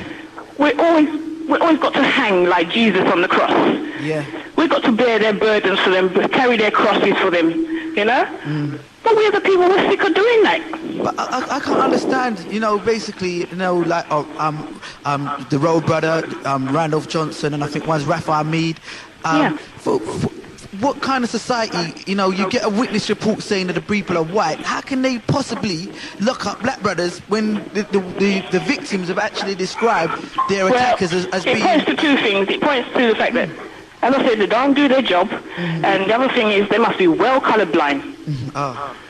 That's all I can say. The people that took them brothers, they must be colourblind. Yeah. I don't see how you can disguise white for black. It's impossible. Definitely. But, you know, as I was saying about the demonstrations, I feel for them because my dad is from there and enough of my people are suffering down there right now. My personal people as well. Yeah. So does your dad keep in contact with the people over there, or has your family actually moved off the island? Because I heard that Cuba offered 4,000 places or something like that over there. Hello? Oh, lost her again. Okay. All right, you're locked to Genesis. If you just locked in and you're wondering the number to call, it's 070-500-87426. All right? Okay, once again, it's 070-500-87426. Commissioner. Yeah, London Town, we're going to keep it rolling. Boy, plenty of information coming out today. Thank you, Sister Fiona, for that information and for, you know, just sharing your point of view with the wider family. Genesis is in the house, London Town. We're keeping it rolling, 91.6 on your dial. You have the Sister Slushy in the house, Daddy Coolie, and myself, Commissioner. Okay, on a little side note, I didn't read The Voice this week, but I heard there was a page in there with Daddy Ernie slagging off pirate stations, okay? Now, check this out now. Your local community station, right? A brother who's on there who probably started on pirate stations in the first place, right? And each and every other week or so must play beside pirate radio DJs, right? Now, Choice FM, this week, Friday, they was in Sainsbury's, broadcasting live in Sainsbury's, okay, broadcasting live in Sainsbury's to attract the black community to go and shop in Sainsbury's. Now, how many black businesses have opened up? Have they ever gone into a black businesses and broadcast from there to say, here what, we're going to broadcast from this black business to big it up, to make you aware that this business is here?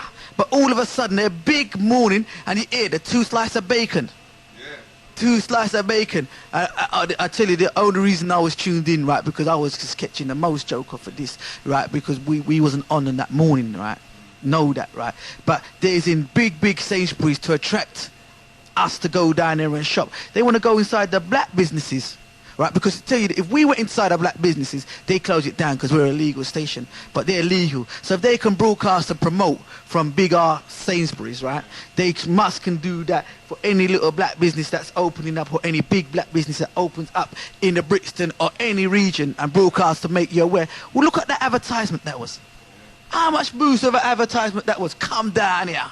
You know what I mean? Now they've got a box sitting down there that you can win £100 worth of shopping from there. You know, boy, you know, I have to read that piece of The Voice to kind of catch up on it this week. Commissioner. You know, it's very ironic, but that's the same thing. When I was talking about stations, as term pirate stations, you just banged them there on the head there, mate. You come from another avenue through the paper. But, you know, I've been listening to them people there as well, and they're really seriously trying to be what they can't be, you know. And he's, again, Mr. Ernie, you know, imagine you're going to go in the black press and you're going to slag off the same medium that you came through. You understand? You know what it's like. You should know what it's like. And I think you should understand that you cannot cater for this section of the black community. Black people now are just waking up away. And what you're doing down there at Choice FM in Trinity Gardens just ain't landing with us. You got some ads on that station, and if you listen to them, the ads, they're just dissing black people severely. You understand? And this is what Choice is putting out and just telling us about and trying to big us up with and rear. Listen, you don't want us to start, you know. You don't want us to start, but you start it by writing articles and rear. When you're supposed to be supporting, the more radio stations we have, the more black radio stations we have, it can only be a good thing. And you're there in one. What is wrong with these people, man? Why is it that you get these people that they want to corner the market for themselves? They want to be a newspaper reporter. They want to be a radio presenter. They want to be a TV presenter. They want to do everything. What about everyone else? Why don't you give them an opportunity? Give them a chance. You've done it, all right? Don't just scape up everything for yourself. Bring some others along the way with you, man. It's about time you all started representing the cause properly, you know, and doing the right thing. Or else we'll expose you on air. We're not going to do it, you know, but if you all just keep pushing the issue and not just falling into line and getting correct with the program, listen, every single day on Genesis you hear us telling the people, it's war out there. We're dying. We're this, we're that. We're trying to tell the people unity. It's a unity thing. A big-head man like you is going to go in black press and just promote this unity. You know, what's your real agenda? What you really thinking about? And as you heard Daddy Coolie said, you still going to come in dance and stand up beside Genesis, man, because you know that the Genesis DJs is ramming the dance. So you still, whenever you got a dance and you want to make your money, you're calling Genesis to come and stand up next to you. So what you playing at? Or you think these things are just going to go by and the community is not going to see it? We're not going to pick it up. We're not going to be aware of it. We're a community radio station. If we never saw it, someone would have phoned in and told us, look. In fact, you know, as you brought it up, someone did stop me in the week and said, did you see the article about pirate stations in The Voice? I said, no, I ain't seen it yet. So, being a community station, there's not much that will pass that we won't pick up, you know? Now, just, you know what I mean? It's a unity thing, Aya. And I'm talking to you personally, you directly now, right? No one's taking money out your pocket. No one's taking bread off your table. And it's all about unity. That's what we're dealing with. We're trying to unify the whole of our people. And, you know, just don't do it, man. You got people watching you. You understand? Looking up to you. You got some youths out there that for whatever reason look on you as a role model, right? What are they going to feel? You know, what they going to do now? Huh? Is it going to end up like the same situation, the rap situation in America? North Coast, West Coast? Is it going to be a pirate station, legal station? We're trying to avoid all these things. We, for all the time that we've been on, have tried to avoid confrontation. You know, in them circles there. You know, but it's like you're just taking liberties. Well, you know what would be nice as well? For you to write in next week's Voice, seeing as you're a reporter, and just explain yourself, explain your case. You understand? Or whatever it is. Also, we're going to get the line out again. 07 0500 87426. Okay? It's like a man forgetting where they come from, how they started. You get me? That's where they come from. So when they become a big movie star, now the next thing they're going to be dissing the radio station, what, you know what I mean, put them in the profile. When our people get into profile, they're supposed to big up the things that got them there, help them to get there. You know what I mean? Not say it's all of a sudden it's no good. You know what I mean? All radio presenters have to get their practice from somewhere. They had to start doing something. It's like when you're in the sound system, you had to start from somewhere. And it's like becoming a radio presenter and you decide that, oh, sound systems are rubbish now. We ain't have no sound systems and things like that. You know what I mean? There's no live lyrical things. There's no talent contest for our people doing things live. You know what I mean? You know, it's all computer, all, you know. There's so much, you know, sometimes you think you should just step back. Because there were so much good things in the past, you know, that are now left out. You know, we fought for so much. We fight for things, you know, like. But when we get it, we then misuse it, or we forget about it. You know, that we fight to have a station that will be able to, you know, express our views on. But then when we get it, we don't use it. We fight to get venues where we can have talent shows and community organisation meetings, and then we don't use it.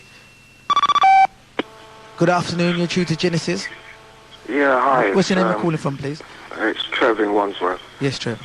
I think you started the programme off quite sensibly about Montserrat. I think we're now verging on to trivial matters. You know what I mean? I just Montserrat was a good topic. Okay, so all right then, give us your input on Montserrat then, and well, let's go there then. Each week I've listened to Genesis, and it would seem that you want to identify as being African. You don't want nothing to do with the British. And then on the other hand... No, see... go on, carry on with saying. Go with to say that the British should be helping Montserrat. Now, why is the black British people not doing anything? Why is Africa not doing anything? Why is the black Americans not doing anything? Well, you know, we always hate the white man or the Caucasian. Okay. T, can I just answer that question for you? The reason why they're not doing nothing, right, is because for the last 300 years, they've never had nothing to do with that place in terms of economically or whatever else, in terms of whatever revenue is being generated in the island of Montserrat. No African continent or African country has benefited from it. We haven't really benefited from it here, right? The English have benefited, as you know, for the longest time. So don't you think it will be perfectly correct for them now to do the right thing? Yeah, well, in a way, but then again, we've got our people. We've got our black people, what we keep saying we're setting up these organizations. They should be doing something. What are they doing? Well, okay, that's you know what I was thinking of, and I know many other people have mentioned it. If you remember the time when they did the thing about KPH in Jamaica. Sorry? KPH in Jamaica. What's that? Kingston Public Hospital. Okay. Oh, yeah, in Jamaica. Yeah. We all sat here moaning and groaning. Yes. But what did we do? Well, a lot of people, in fact, and I think it went through the Jamaican embassy, collected quite a lot of money, you know, and went and sent it down there. And as a result, I think, in fact, now, and I hope someone will correct me, but this is off the top of my head, they may be building another wing or another hospital. But more could have been done. I mean, as I spoke to you previously in the week, I said £1 from each person in England, Black Britain or whatever. Yes. And it could do a lot more. Yeah, but we sat here doing nothing and mourning every week about colour. But at the same time, all right, these people, you know, are you prepared then to go in and clean up their mess? That's the, you know, because a lot of people look at it like that. Why should we, you know, if you've been Because it's our people out there. If we keep saying that everybody's got melanin and, you know, blah, blah, blah. Second point then. People, so we should be helping them as well. Okay, second point then, all right, because this is where Claire Short and the Labour government put their argument, is that they offered Montserratans freedom, right, detachment totally from Britain, and they said no. They refused it. They said, we want to stay in allegiance with England. Who is it? The Montserrat people, and this was maybe 2 or 3 months ago was the last time they was offered independence to be completely separate from England, and they refused. They said no, we want to remain as we are a British colony. Now that must obviously be because they see that Britain's been ruling us for so long. Let me just bring you up to date, right? Okay. On the website. If you go to the Commonwealth part, you see that Montserrat has been trying to get its independence for since I think '78. The only problems that have held them back is that they had a Hurricane Hugo, and things like that. I mean, I'll fill you in on all the information because it's there on the web. It's sitting right in front of me, but you know, it's a lot of information, and I need to see you. Yes. Yeah, I'd like to get that. But what I'm saying to you then, what you're actually saying, according to the website, is what the government, what the Labour Party was saying. What would we have done if Montserrat had its independence? What would we have done? I think by now we would have. I think by now, especially on Genesis, we would have opened the phones and said, right, start donating. They need this down there. They need that. Let's get our act together and show the unity. What'd you say, Daddy Coolie? Again, on that, like a caller phone last week, we have to fix up our home yard here. we got to fix up this yard here so that we are able to help countries out like Montserrat and parts of Africa and that. But we haven't got the facilities or the resources over here to be able to do that at this present time.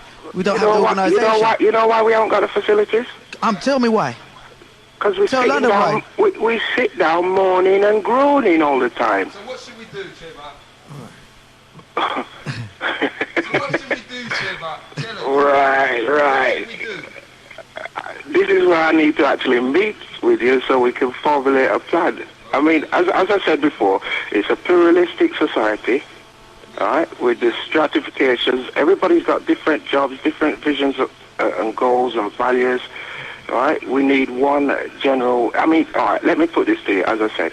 If there was a tax, the government said, right, we're going to tax black people more than white people, we'd all come together because we've got a common ground. But they did that tax.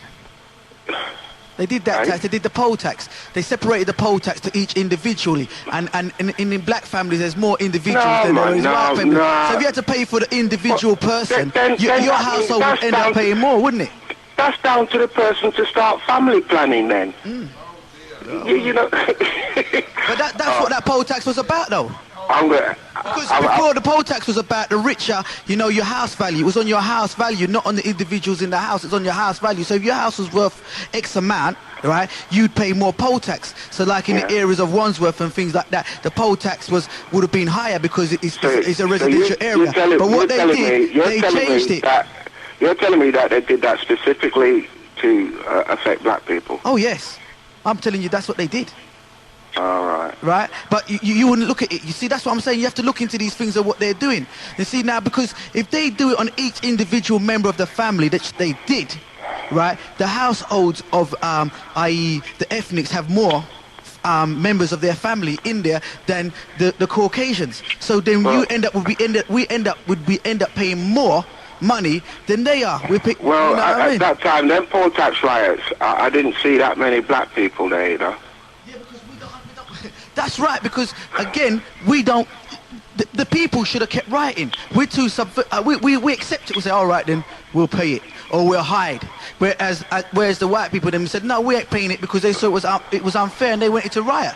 But you see, it only took 15% of people to pay it to make it viable, because when you're paying for a house, right, and individuals, they was making the same money. They was 5 times in their amount of income they was taking by making it on the individual and not on the home. All right, we're digressing a bit, but let me come back to another topic. Deaths in police custody. Yes, please. You know the job I do. Yes. All right. You don't want me to tell London Town? No, not at the present moment. Okay, go on. I know it's going to upset them anyway. I'll probably upset a lot of people anyway now. Continue anyway. Continue, T. We're going to link up later, yeah? Yeah. All right. But deaths in police custody. Right. Now, it's not just happening in England. It happens also in Australia with the Aborigines, yeah? Okay. There's lots of that. So it's happening all over the world. But the thing as well you've got to look at is that the attitude of black people when they do come into custody is not pleasant. They feel oppressed and so forth. And the sense of them having done something wrong doesn't seem to come into it. I mean, sometimes Genesis bigs up people who are inside, right? The thing is, you don't realize who you're bigging up. Some of these people might have been the same ones that had robbed your mother or beaten you, and you're bigging them up. You don't big up somebody who's breaking the law. There are innocent people inside. But yes, I've been in struggles with black prisoners. And we all know that when a black man's fighting, he fights, and he fights. He gives a good fight. He needs to be restrained. And sometimes you have overzealous people. Let me tell you something, right? You see when a white man gets arrested by the police, right? there is some form of sensibility, yeah? When a policeman arrests a black man, they knee and all their arm is around a man's neck and his knees in his man's chest. A man has to be kind of physically strong to withstand being arrested by a policeman, you know, because if they wanted to arrest a person sensibly, they could do it, but they don't have no sensibility when they're arresting a black man. They're being physically abusive and physically putting their hands around a man like they're some form of dog or animal. Some of them, not all of them. Some of them. Listen, I was arrested by the police, right? I've been arrested by them as well. I've been arrested, right? And hear what? The police officer that arrested me was doing his best to provoke a reaction. Right? He was doing his best. I will admit they never put